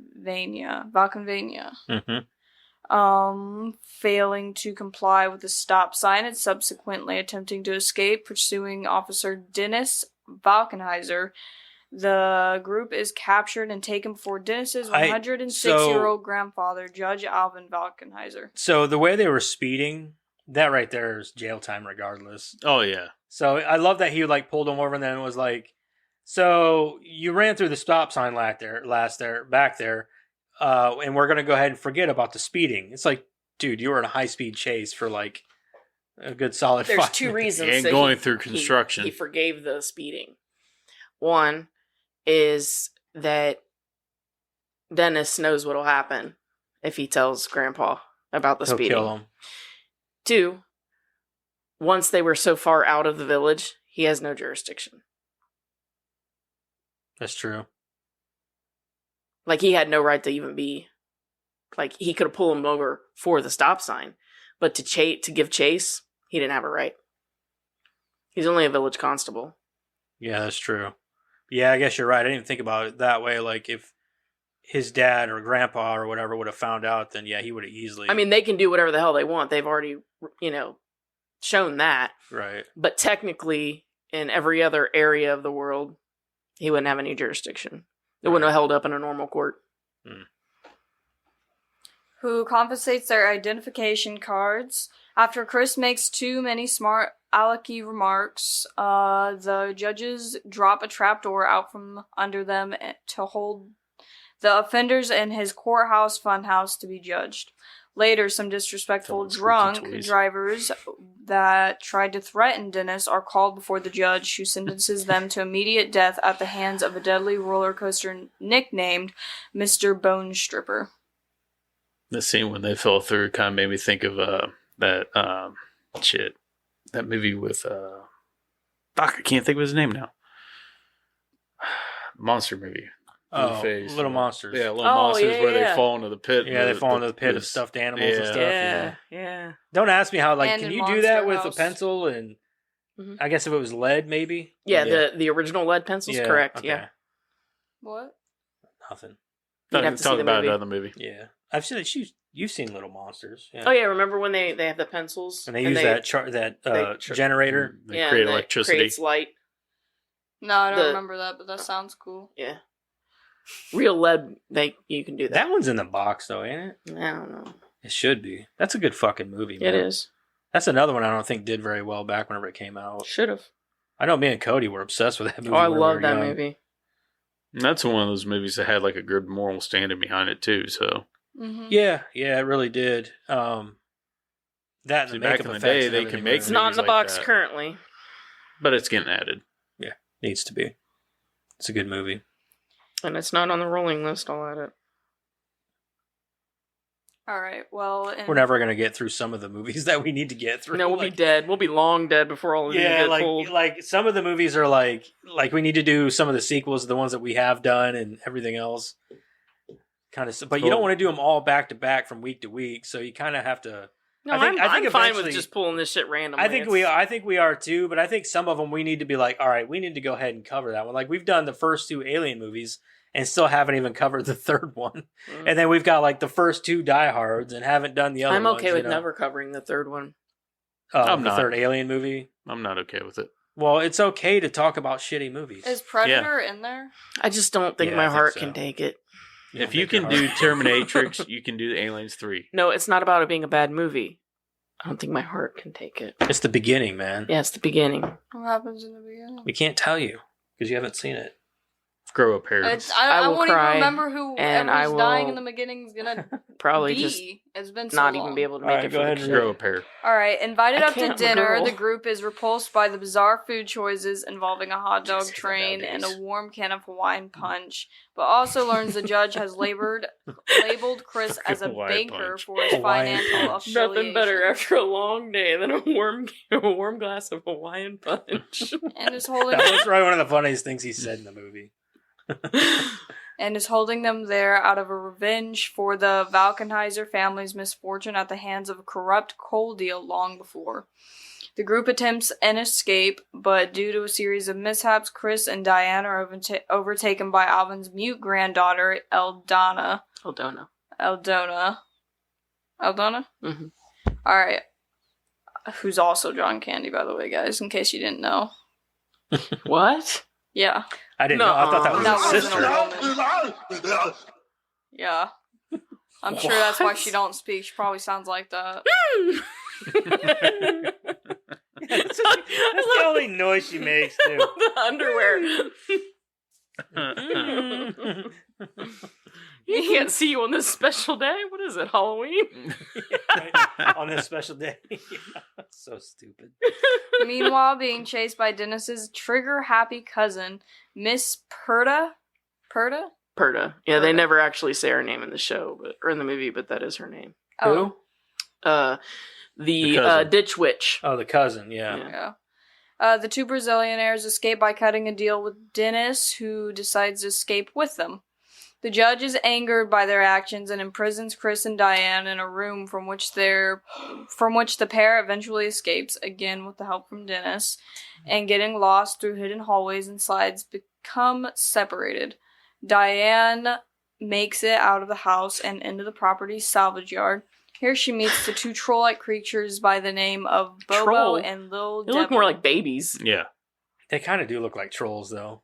Troll babies. You Giant, got those little curls, and Yeah. they're wearing diapers. Like, Yeah, they look like giant troll babies. Did you know it Yeah. was Devil, not Yeah, Devil? Devil. Yeah, Devil. I thought it Devil. was Devil. everybody No. says devil. It's devil. Oh, It's devil. thought it was Little devil. Like, remember when they were playing cards, and he's like, I get Diane, and she's like, no, little devil.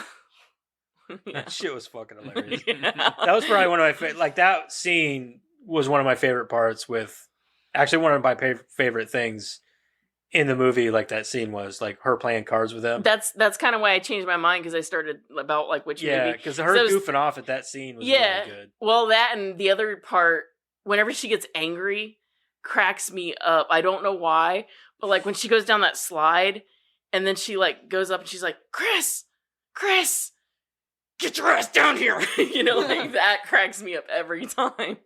Her you don't see her do comedy very often. No, and she does it very well. Yeah.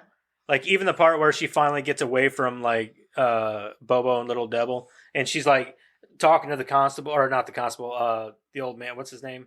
Alvin. Reeve. Yeah, The the Reeve. Reeve.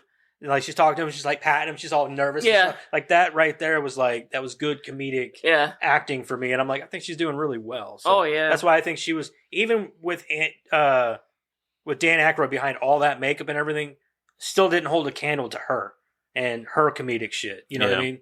Like I there's get he was actually a bringing good reason for that with Dan Aykroyd. He really felt like he was spread thin because he had to direct and play 2 roles. Yeah. And he was really just miserable. Oh, I'm sure. On What this. 2 roles was he playing? He played He played Bobo and Alvin. and the Reeve. Oh, I didn't know were they played by the same people. Yeah, he played one of the troll babies. And who? The Reeve. The judge. The judge. Oh, okay. And he was the director. He had And the penis the nose. story. And he wrote the screenplay. His brother, I believe, wrote The guy that story. played Mike the Doorman. Mhm. That was his brother. Oh, that was his brother. Mm-hmm.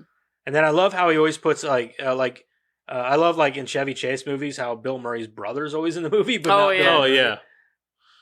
because they don't like each other. Well, Bobo- because he always has Chevy Chase in there somewhere, and they can't stand each other. The closest they ever did was Caddyshack, and that was only because Harold Ramis did it. Yeah. Right. Bobo and Little Devil, the judge's severely deformed grandchildren. Earning the creature's friendship, Diane catches glimpses of Aldona destroying Chris's BMW. Meanwhile, Chris sneaks into the judge's quarters, but is quickly caught. Valkanizer punishes him according to house policy, which decrees that Chris must marry Aldona. Meanwhile, in the courtroom, the alternative rap group Digital Underground is being held on charges of speeding, but the judge releases them after being charmed by an Impromptu. performance of I love that one Digital of the group's Underground hits. was in this movie. Mm-hmm.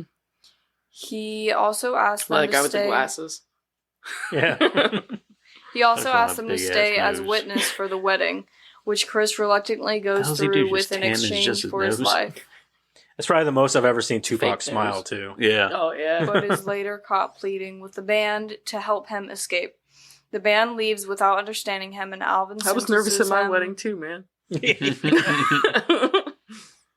And Alvin sentences Chris to die in Mr. Bone Stripper, the roller coaster. The machine breaks down the instant before Chris is fed into it, and he escapes. I'm sorry. Was that expensive piece? Probably I think not. it was. I No. love how he comes out the other side and he's like Starts- bleeding the whole way. He's like, "Thank you, Lord." That's probably his best comedic timing because he's like, pleading the whole way through.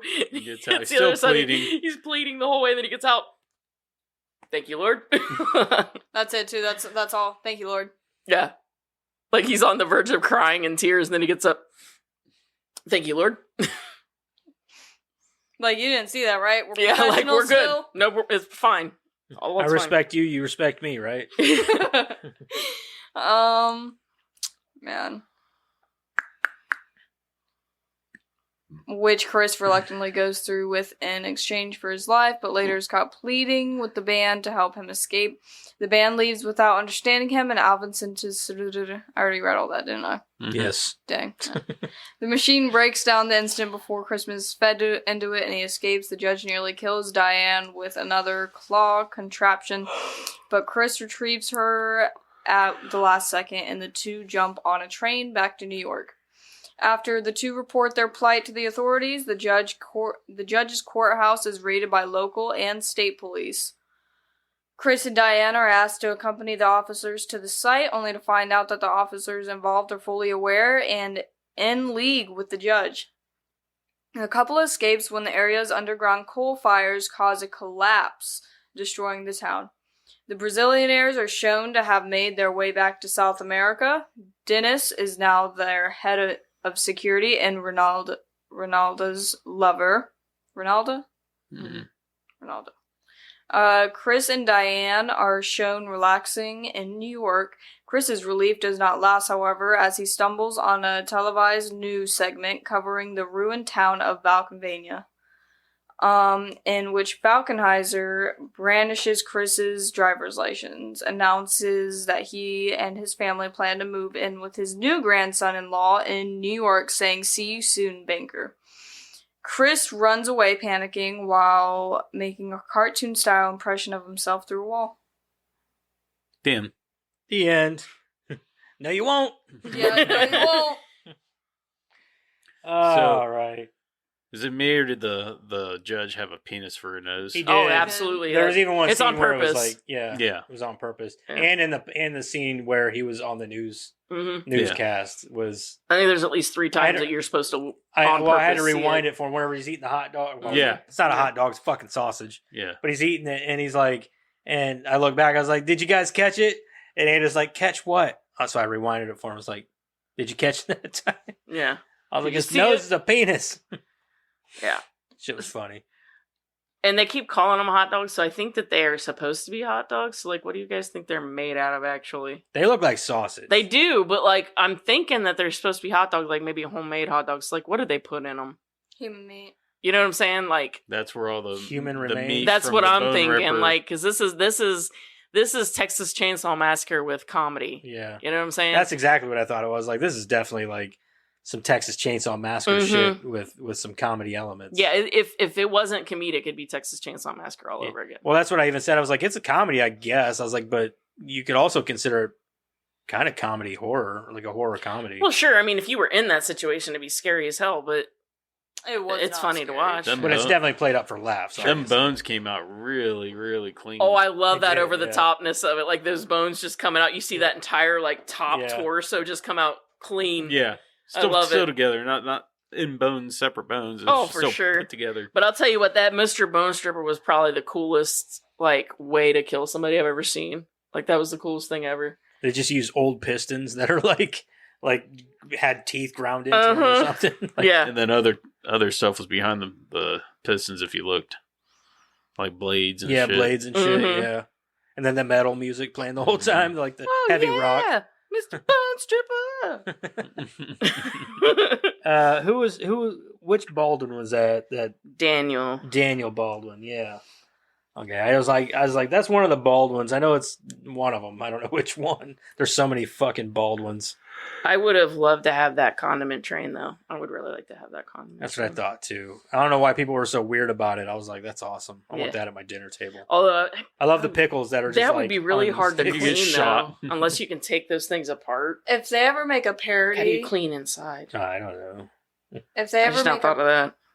if they ever make a parody of Alice in Wonderland, I hope that Tweedledee and Tweedledum look like Bobo and Little Devil. Devil. Little Devil. That's pretty Bobo and funny. Little Devil. Yeah, because that's who They are my reminded me of. favorite part of this whole movie though. Yeah. Bobo and Little Devil. I didn't like how Diane and Chevy Chase met.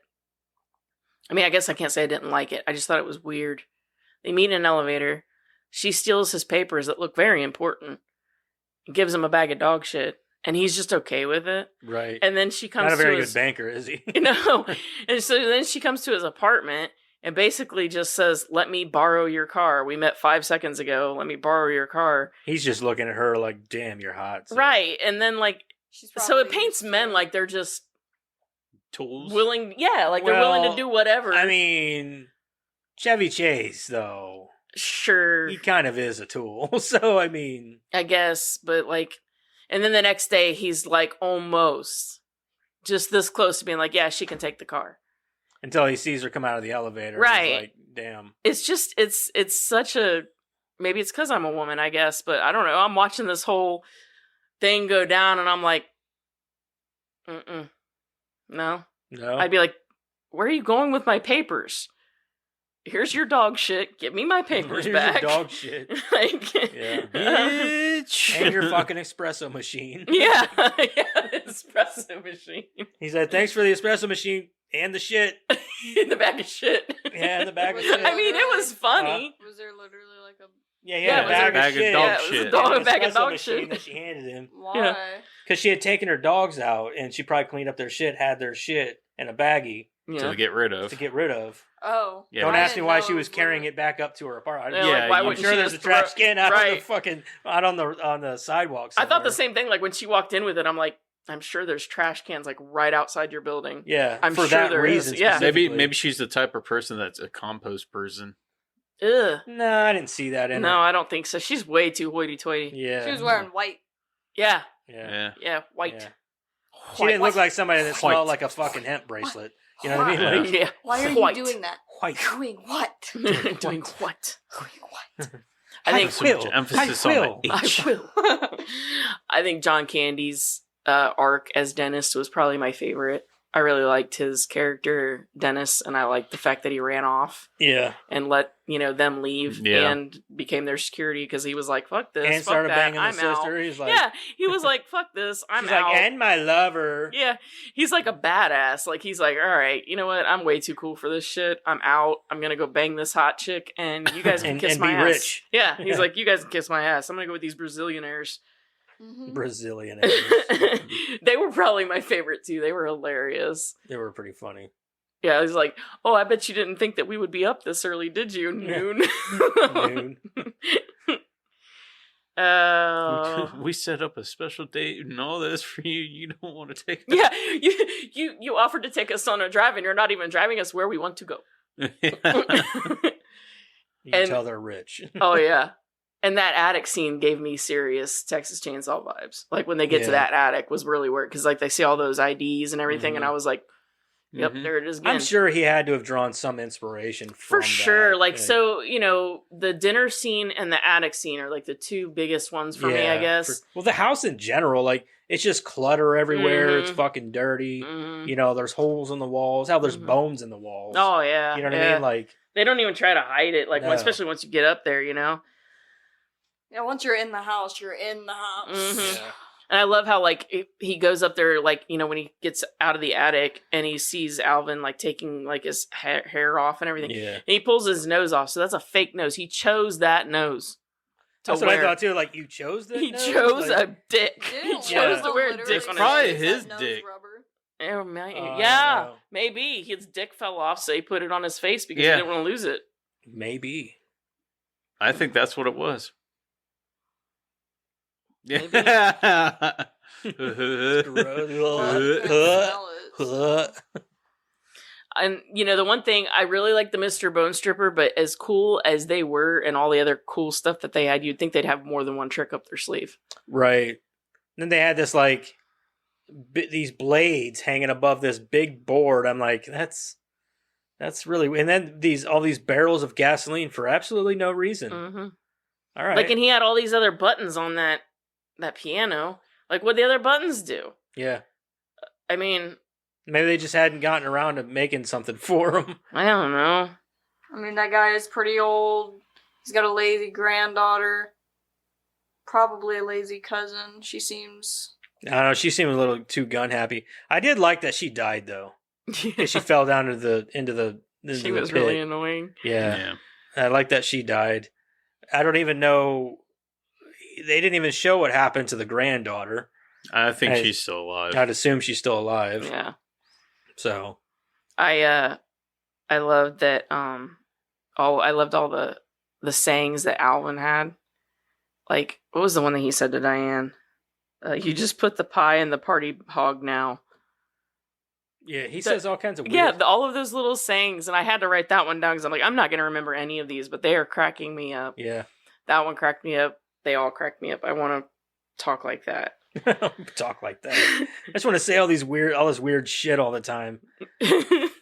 And what purpose that machine that they had Diane under with the 3 blades? What Yeah. purpose other than that does that serve? That's what I thought too. I'm like, what is the purpose of this other than that? Like, It's a chopped watermelon. Other than chopping up people, it's for chopping up watermelon. maybe. Okay. I mean, I guess A little double and boba. That's what they like to eat. Hmm. Watermelon. like watermelon. And then like the part where they offer ants on a log, and she's like, no. He's Like, what's so bad "Mhm." about ants on a log, dude? It's Like just raisins, peanut butter, yeah, I and think celery, he just celery. wouldn't peanut want butter to and eat celery. anything that they serve. That maybe. looked like Maybe. the only thing that was I good. was gonna say I that know. looked like the only tasty thing. I'm like, fuck, that looks good. I'd eat I know. that. I like how he's like, like, you want to eat this, you don't want to eat what's coming. You want to eat this, and she's like, okay. Mhm. I don't have any notes on this. I don't really. There's not a lot to unpack with this movie. You just kind of. It's one of the movies. I that kind you of just wrote down the things that cracked me up or that I thought was funny. It's Like, it's just one of the movies that you can't really unpack too much. It's just the movie that you really there's just really not you a have lot. to watch Yeah. Oh, because yeah. it's all about what's on screen Yep. and Mhm. like there's not a lot of like there are some good one-liners in it, but not maybe a handful. I did like at the end those noises he was making when he was having that nightmare. Squeezy. He Hey, obviously, it turned to me. also- She said that's what you sound like whenever you're sleeping. That's That's what hilarious. that Chevy Chase does that a lot in a lot of his movies, though, where he does that mumbling. No, it was more like the when he was making those like noises because it sounded a lot like he was trying to sound like Alvin, and it was making me laugh just because like it was Chevy Chase trying to sound like Dan Aykroyd trying to sound like that old man, you know. So it's like third party, like way third party old man noises. I don't know. I just think I got to say that Bobo and Little Devil were my favorite parts of the Mhm. movie, along with Demi Moore. I thought she was great. It kind of makes me want to go back and try to watch more with her in it, because I didn't watch enough of her movies, but like, I guess the string of movies that she really was in, I didn't. She really did too care much for. drama for me. She Like did a lot of everything, drama. Yeah. everything else, like, you know, I would say if you're interested, you should try to find One Crazy Summer. I think I have it. Maybe, I might have it on Blu-ray. I can't swear to you I do because it's not one of those movies that, like a lot of. Do you ever remember? You remember Better Off Dead? It had a John Fucking Cusack in it hilarious too, movie. and it had $2. yeah. There's a kid. He's like a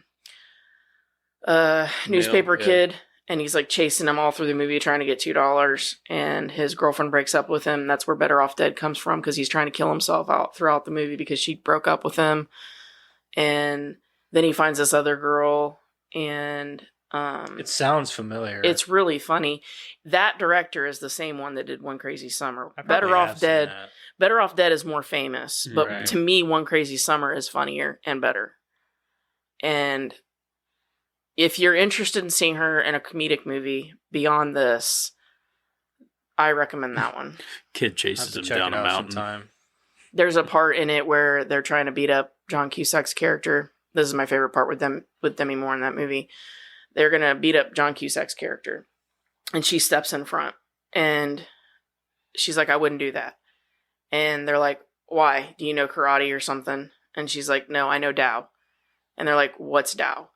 And she's like, "Dow is the name of the name of the company that makes mace." And then she pulls out mace and maces them all, and they run. So it's just That sounds familiar to me. I think I might have seen that clip somewhere. maybe.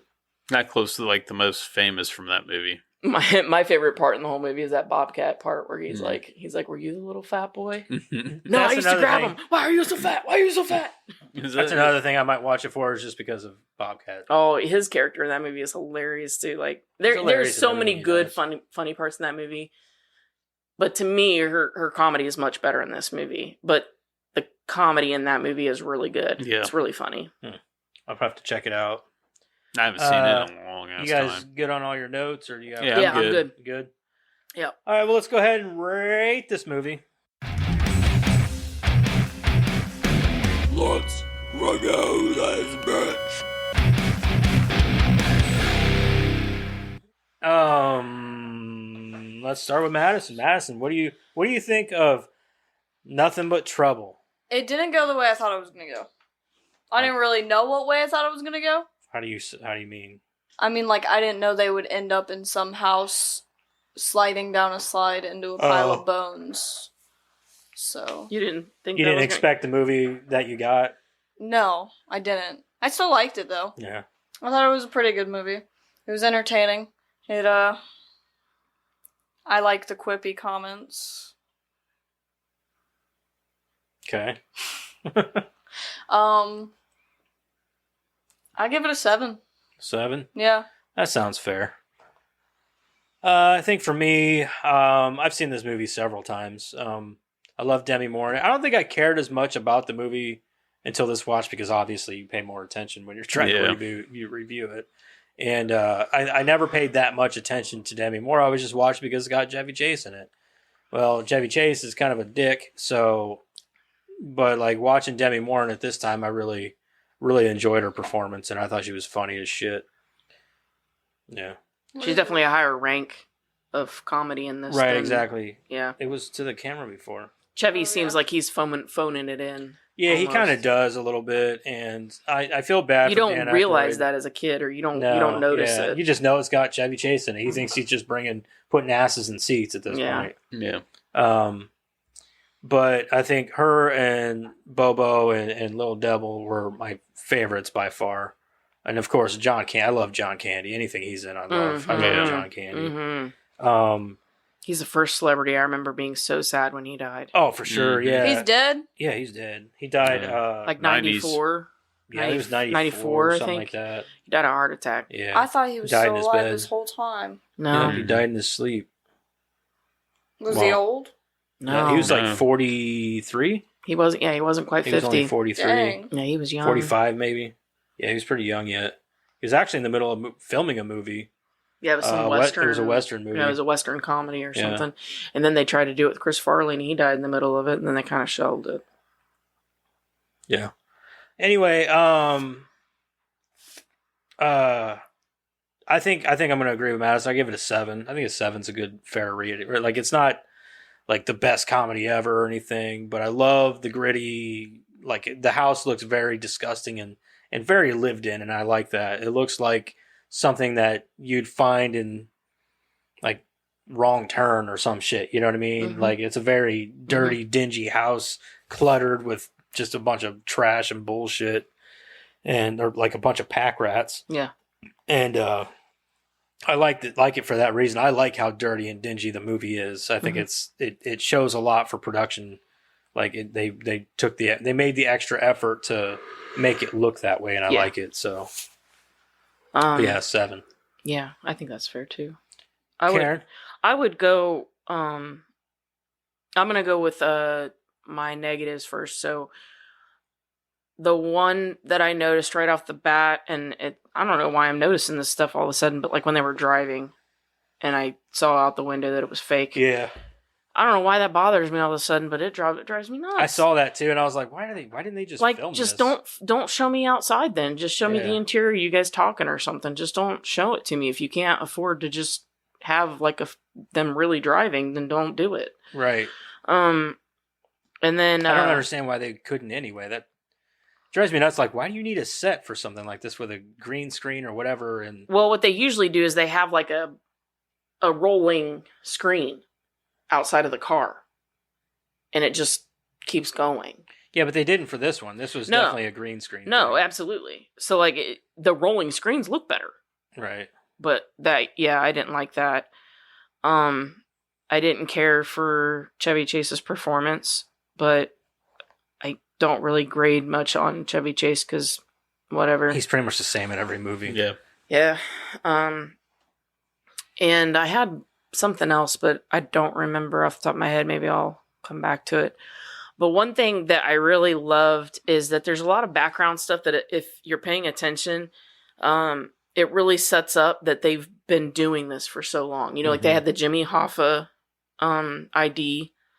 You have all of these things in the house that show you that they have all of these like traps. You know, like I think they said they had been doing it since the 20s or 40s. something like that because you know they had like the trap where they almost got smushed going up to the attic. Yeah. So you know there's like this fun house going on in the house where you know these people could die at any moment just walking through the house. So you get that sort of you know, I can't even think of a good movie, but you know those movies where people end up in houses like that and you know never get out, or they get out and they're running for their lives and stuff, you know. House of a Thousand Corpses. There you go. Except done good. But yeah, so like I don't know, I like the fact that there's a lot of this stuff going on in the background and done very well even for a comedy. And I really liked the dynamic with Diane and Bobo and Little Devil. I really wish there was a little bit more of that, I guess. I do too. I think that they could have filled in the movie a little bit more with that. Mm-hmm. I agree. And I love Dan Aykroyd in this movie. I think that you can tell that he's kind of worn a little bit, but I really liked him in the movie just because you can tell that it's his, I guess. And yeah, I think 7's fair, so I'm gonna come in with you guys and say 7.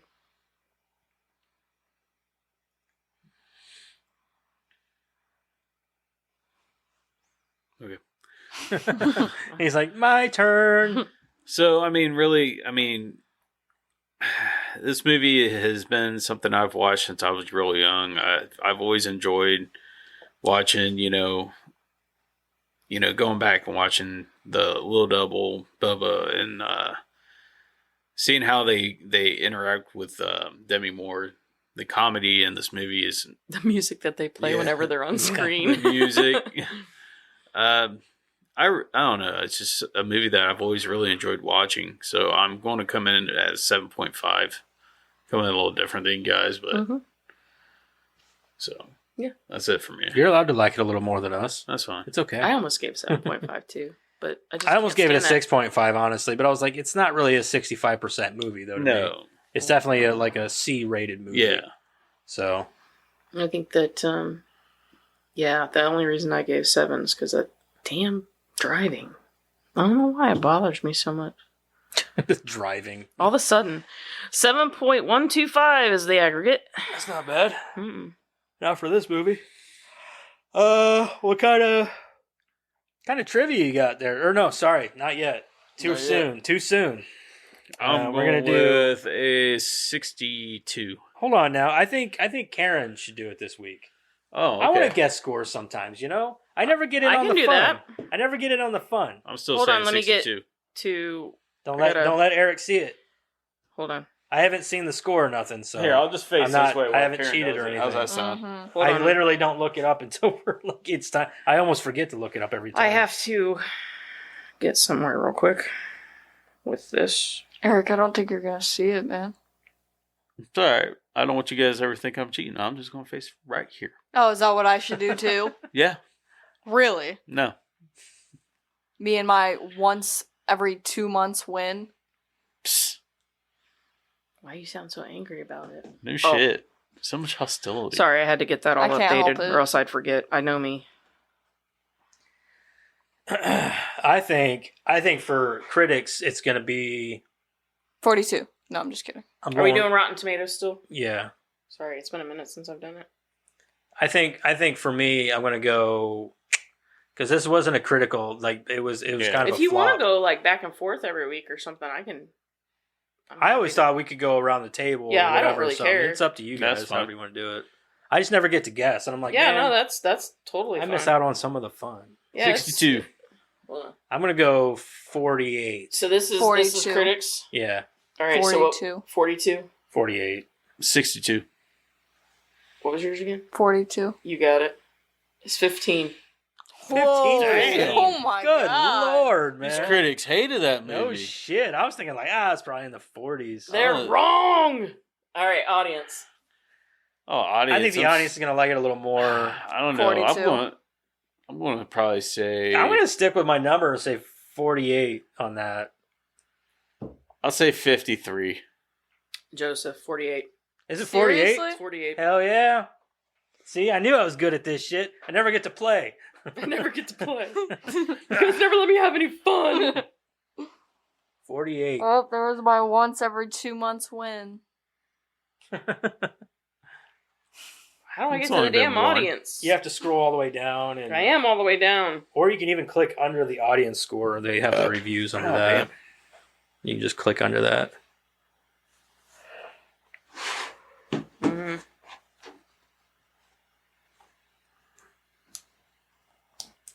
Hit it faster. You can find. There are no featured reviews for Nothing But Trouble because the movie is not yet released. What? What? That's strange. It gives me the option for view all critic reviews, but audience reviews for Nothing But Trouble, there's nothing. Let me see if I can. See? Here. That's what it shows me at the bottom. Yeah, scroll all the way to the top and go under the critic review, under the score. I think it might have. Sometimes it'll have it under the score that you can click. Under the actual score. It'll say it's like been so reviews. long since I've done this. Ah, there it is. Got it.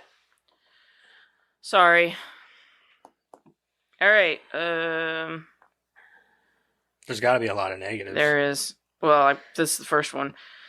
1 star. This might be the worst movie I've ever seen. I went to see it because of the great cast, but the whole movie has everybody stuck in this mansion where nothing funny happens at all. Candy dresses up in drag and has no lines and is not funny. Aykroyd wears scary makeup and is disgusting, not funny.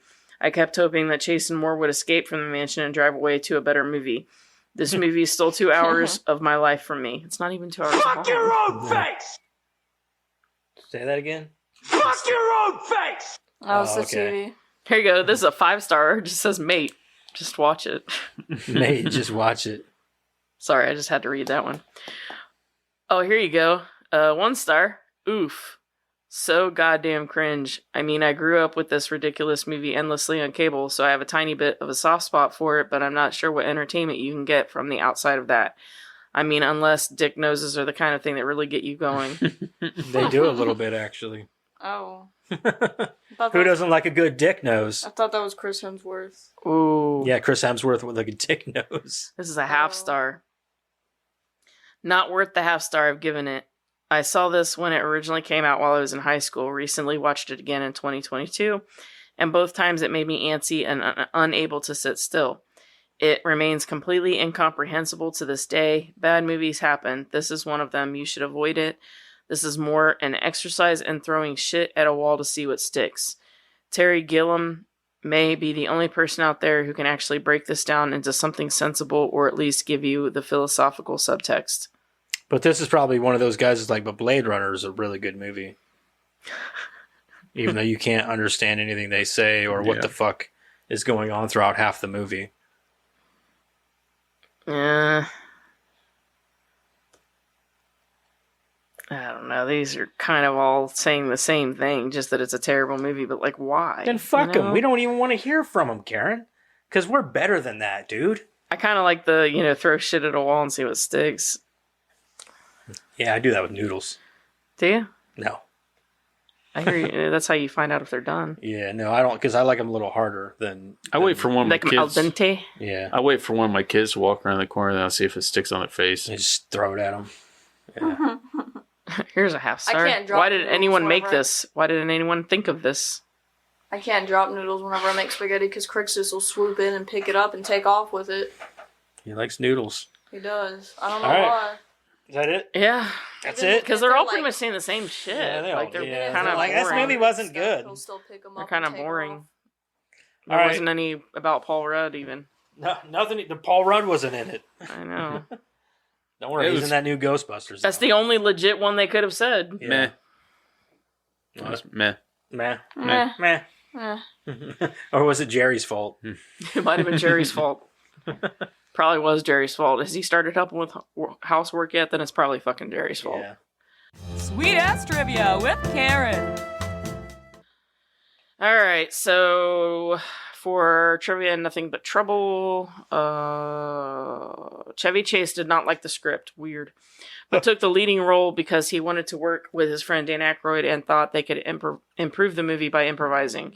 Chase later said that Aykroyd took a huge career hit when the movie bombed because he had taken on so many roles, director, writer, actor, and producer, and that no one else had a high enough profile to take blame for how bad things turned out. This movie was based on Dan Aykroyd's personal experiences. In 1978, he was pulled over for speeding in a rural town in northeastern United States. The police officer took him to the local justice of the peace in the middle of the night for a trial.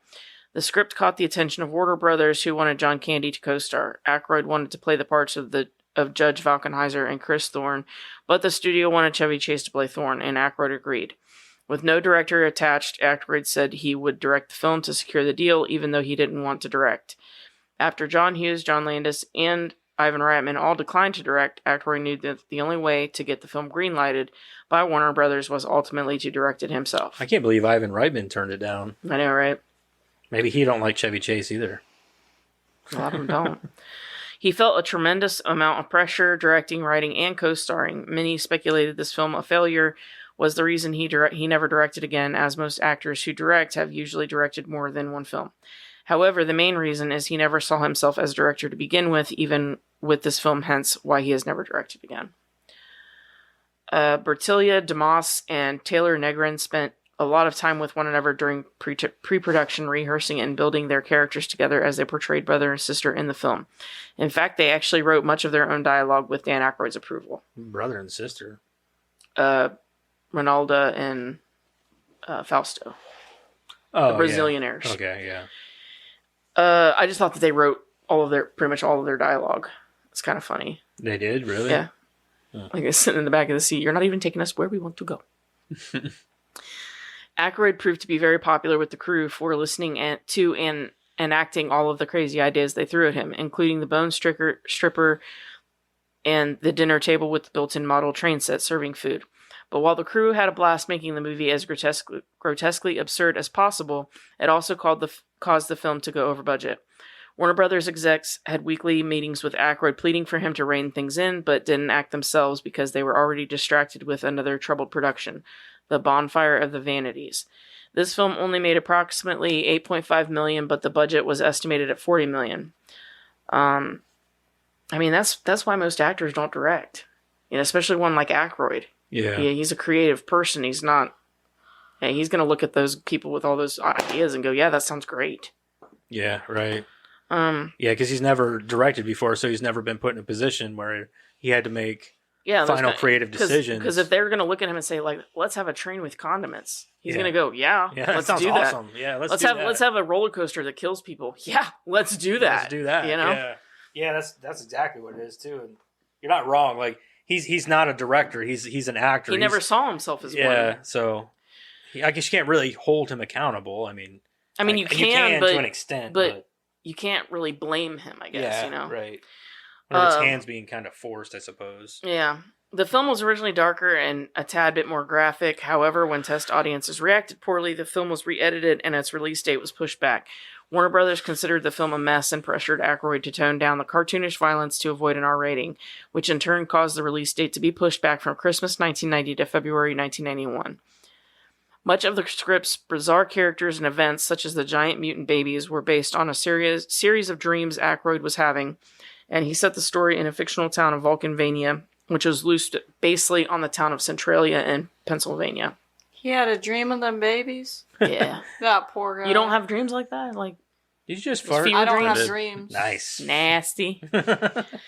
It's only nasty because you're just sitting next to him. I know. As a man, though. You want to switch chairs? Huh? You want to switch chairs? No. Damn. We all have dedicated seats here. Damn it. This ain't musical chairs, Karen. Come on. But we you like want to switch that, chairs? Yeah, I'll switch chairs. The only ones that can switch chairs is me and Joseph because they're the same chairs. No. Rick Moranis was the second choice for the role of Chris Thorne in case Chevy Chase would have turned it down. I would have loved him in that role instead. Mm-hmm. I think that he would have had much better comedic Oh, timing. for sure. He'd have been so much funnier. Although I don't know about the chemistry between him and Demi Moore. I bet it would work out. The only problem is he doesn't look the type. You know what I mean? Yeah, he doesn't look like a banker. He doesn't look like a big shot. He doesn't look like a douchey big shot banker. Yeah, he's more like your... he would have the comedic timing, but he doesn't look the part. Right, yeah. I agree. So they'd have to kind of rewrite the script, I think, a little bit for that. Rick Moranis. Spaceballs. Spaceballs. Yeah, I know Dark what you're helmet. talking about. Dark helmet. Honey, I Shrunk Ludicrous the Speed. Kids. Go! Jeff Goldblum was also offered the role... Smoke 'em if you got 'em. Smoke him if you got him. Was also offered the role of Chris Thorne, but the studio didn't think he was bankable enough star at the time and refused to cast him. He would have been great. Who? Jeff Goldblum. For who? Chris For Chris. Thorne. Yeah, he could have pulled it off. Oh, for sure. The chemistry would have been there. He looked like he could look like a banker. He can be witty too. He has that comedy. Yeah. You ever seen Transylvania 65000? Oh, he's got That, the and comedic also chops. Hotel Transylvania 3. Also, he's kind of got that very cool, calm, and collected sort of attitude. Yeah, that's what I'm saying. He could That I pull the think- banker, that I like, think you know, Chevy that whole, Chase was like, trying to suave, do. debonair. Yeah. Like, he can do it. And he's Yeah. got that comedic chops, man. I think he could have done it. So Aykroyd spent 6 months writing it as a screenplay called Git, which was later changed to Road to Ruin. Dan Aykroyd described the script as a monster movie and compared it to Beetlejuice and the Texas Chainsaw Massacre in one. I don't get Beetlejuice, I just see Texas Chainsaw Massacre. Yeah, I don't see no Beetlejuice. But funny. And I don't see monster. Where's the monster in it? Other than Alvin, I suppose, could be a monster. Yeah, I don't know. Dan Aykroyd's brother not only wrote the story, but appears as Mike the Doorman. IFC listed Nothing But Trouble as one of the 10 90s comedies that really needed a sequel. Complex magazine named this as one of the 25 greatest comedies of the 90s. Several members of the Digital Underground group revealed during production, while taking breaks from filming, that they enjoyed conversing with Chevy Chase, Dan Aykroyd, and John Candy. Apparently Chase, who was reportedly difficult on set, did pratfalls for them similar to when he was a cast member on Saturday Night Live. However, they said Demi Moore was the only cast member to not interact with them. Apparently, while taking breaks, she spent time alone in her trailer. The movie was a big family reunion for Dan Aykroyd. His brother Peter plays a doorman. His father, father-in-law, and young daughter all appeared as porch people, along with his good friend Richard Kruk, as well as producer Robert K. Weiss. Hey, fuck it. He's put his whole family in that movie. Right? Hey, he's saving some bucks, dude. Oh, shit. Aykroyd had trouble setting on the ending, which was written and rewritten during the shoot. Eventually, they settled on Chase's character learning through the television that Vulcanizer survived the destruction of Vulcanvania and leaving a Chase-shaped hole in the wall. The crew was dissatisfied with the ending, but it was the best they could come up with. And that is the end. I thought the ending was I fine. didn't think the ending was bad. I thought it was fine. It left a sour taste in your mouth a little bit, but only because you're like... I mean, I guess I could see where they feel like maybe it was a little dissatisfying, or maybe it was a little... Yeah, only because, like, all right, so this guy's still going to torture Chevy Chase's character, blah, blah, blah, all that good stuff, so... I have to say, I did really like the fact that they show up thinking that, you know, he's going to get his comeuppance, but then, you know, the whole guys behind him are like, no, we like what he does, you know? Yeah. Like, that was kind of cool. All right, well, that's Nothing But Trouble. Let's see what we're going to do next week, Karen. Terminator 2. Terminatrix. It's not in there. Oh, shit. Texas Chainsaw. Are you Are you fucking serious? I'm serious. Texas Chainsaw. Which one is that? The first one. We haven't watched any of the other ones. Yeah, but I mean, where do they end? Yeah, no It shit, starts like with the Texas- first one in the 70s. Texas Chainsaw is like a whole fucking... Okay, but we just- start with the first one. Okay, so we're it's doing the very the Texas first one. Chainsaw Massacre, Which from is what the is it, 1974? I Hold don't on. know. If it's 1974, I don't think I've yourself on actually the been back. I able- win Diane. I don't think I've ever actually been able to sit down and watch... Little devil. Hold on. Hold, please. Your call is very important to me. I don't think I've ever really been able to sit down and believe you. watch... Oh, it's a so full- good. I've seen it once. The first one is so good. 1974. No, Hey, you get Diane! I win Diane. you can have her. Peacock. And Peacock. Shudder. There you have it, people. We're doing a horror movie next week. For next week, I can't believe that. 1974. Texas knew Chainsaw that. Massacre, 1974. This is a classic. You sound stoked. That is a So classic. stoked. Well, stoked. it is a very good movie, but it has spawned so many Duds. I think I Yeah, don't think I've like- ever seen the original. Well, like I think it's I've it's only the seen- original. Like, have you seen House of Thousand Corpses? Or No. okay, well, in any case, it has spawned A so lot many. of- it's very influential. Inspiration. yeah. Yeah. And honestly, it is very good, very well done, and it's. I mean, they made it with like a shoestring budget. Like there Yeah. is no money put into this movie hardly, and it made all of the money on. Don't its get way me back wrong. in. I thought the new one was good. The new one on Netflix. I didn't think it was bad. I Everybody think the hated one with it. the I was watched like, sisters, that one? right? Yeah. Where the okay, yeah, that's I the thought that one was a I good saw. movie. I didn't mind that one at all. I liked it. So, but whatever. It's to each his own. Which one was that? The Texas. Is it just called the Texas Chainsaw? I think I just got over it at some point. But which one? What was the plot for that one? Where them kids are trying to, them college kids or whatever, fresh out of college, and they're trying to gentrify this little town to make it their own little Gentrify it. utopia. Weren't they on like some Yeah. kind of Oh. party bus? Yeah, they're like this big the party last bus one I pulls remember in. watching was they go to the house and it was like they're like the kid was like their family, but she didn't know. Oh, that's Texas Chainsaw 3D. Oh, Yeah, that's the one with Alexandria Daddario. okay. Yeah, I know which one that one is. That one's not bad. It was just kind of like the cringiest part was like, "Do your thing, cuz." That was so stupid. I do remember liking the remake with Jessica Biel. I didn't think the remake was bad either. I didn't know why honestly, they had to change the I didn't name, think though. that the sequel or whatever it was that took place, because there was the remake and then I believe there was a sequel to that. The canon in this movie. It's is all just... over the fucking place. Didn't you just send me? I did. I sent sent you you guys guys the like picture. a week or two yeah, ago? like it goes. Hold on, it's not too far.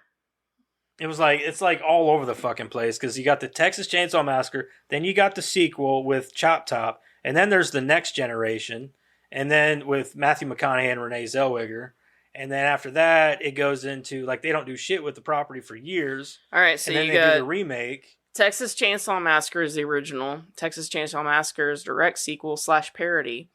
Leatherface, the With Texas Chop Chainsaw Top, the best character out of the whole series. Leatherface, Texas Chainsaw Massacre 3, sequel / reboot. Texas Chainsaw Massacre The Next Generation, sequel to the original. Texas Chainsaw Massacre, remake of the original. Texas Chainsaw Massacre The Beginning, prequel to the remake. Which I thought was also good. Texas Chainsaw 3D, sequel to the original only. It was okay. It had some really cheesy. So many parts. sequels to the original. We got 2? Yeah, 2. Leatherface, prequel to the original. We've already got a prequel to the... prequel to the remake. Leatherface wasn't bad. Texas Chainsaw Massacre, sequel to the original only. So we've got 3 sequels. Or no, Leatherface was a shitty one. Which one was it where they were kids? I don't know. We've got 3 sequels to the original. Yeah, no, I'm talking about is a prequel. I think it was Prequel, there's Leatherface. Yeah, that was the shitty And one. I didn't like that one. Texas Chainsaw Massacre, the beginning. They're not all... You got to take them for what they are, man. Dude, like, Take there them is... for a movie and be entertained. That's all Okay, I but do. I'm, like, blown away by there is 1, 2, 3. There's 4 sequels to the original. Yeah, and they're all... None of them have anything 1, to do 2, with each 3, other. They're all 4, like, 5, this 6, is the one right 7, after the first 8. one. There's 9 movies, and 4 of them are a sequel to the original movie. That's a lot. That is a lot. I never even put all that together. That's amazing. Yeah. Oh, I can't wait to do all these movies. It's gonna be awesome. Doing all these movies. You're on crack. I love Well, it. whenever we poll it again, like, what sequel do you pick? You go in order. So, like, Of release? yeah, the thing. All We'll right, go by fuck that. it. We'll go by All the. right, fine. We'll go by that. As I long as shunned this movie. So the good thing about that is the next one is the one with Chop Top, Yeah. which is the best one. Remember, we were talking about doing bad movies. Bad movies make a good episode because we That's all true. bitch and That is true. laugh. I'm not and- saying that the second one's a good movie. I'm saying that it's Good got Chop. jokes come out. Yeah, it's got Chop Top in it. Like he says, "Lick my plate, you dog dick." I remember Like that. that shit's fucking hilarious.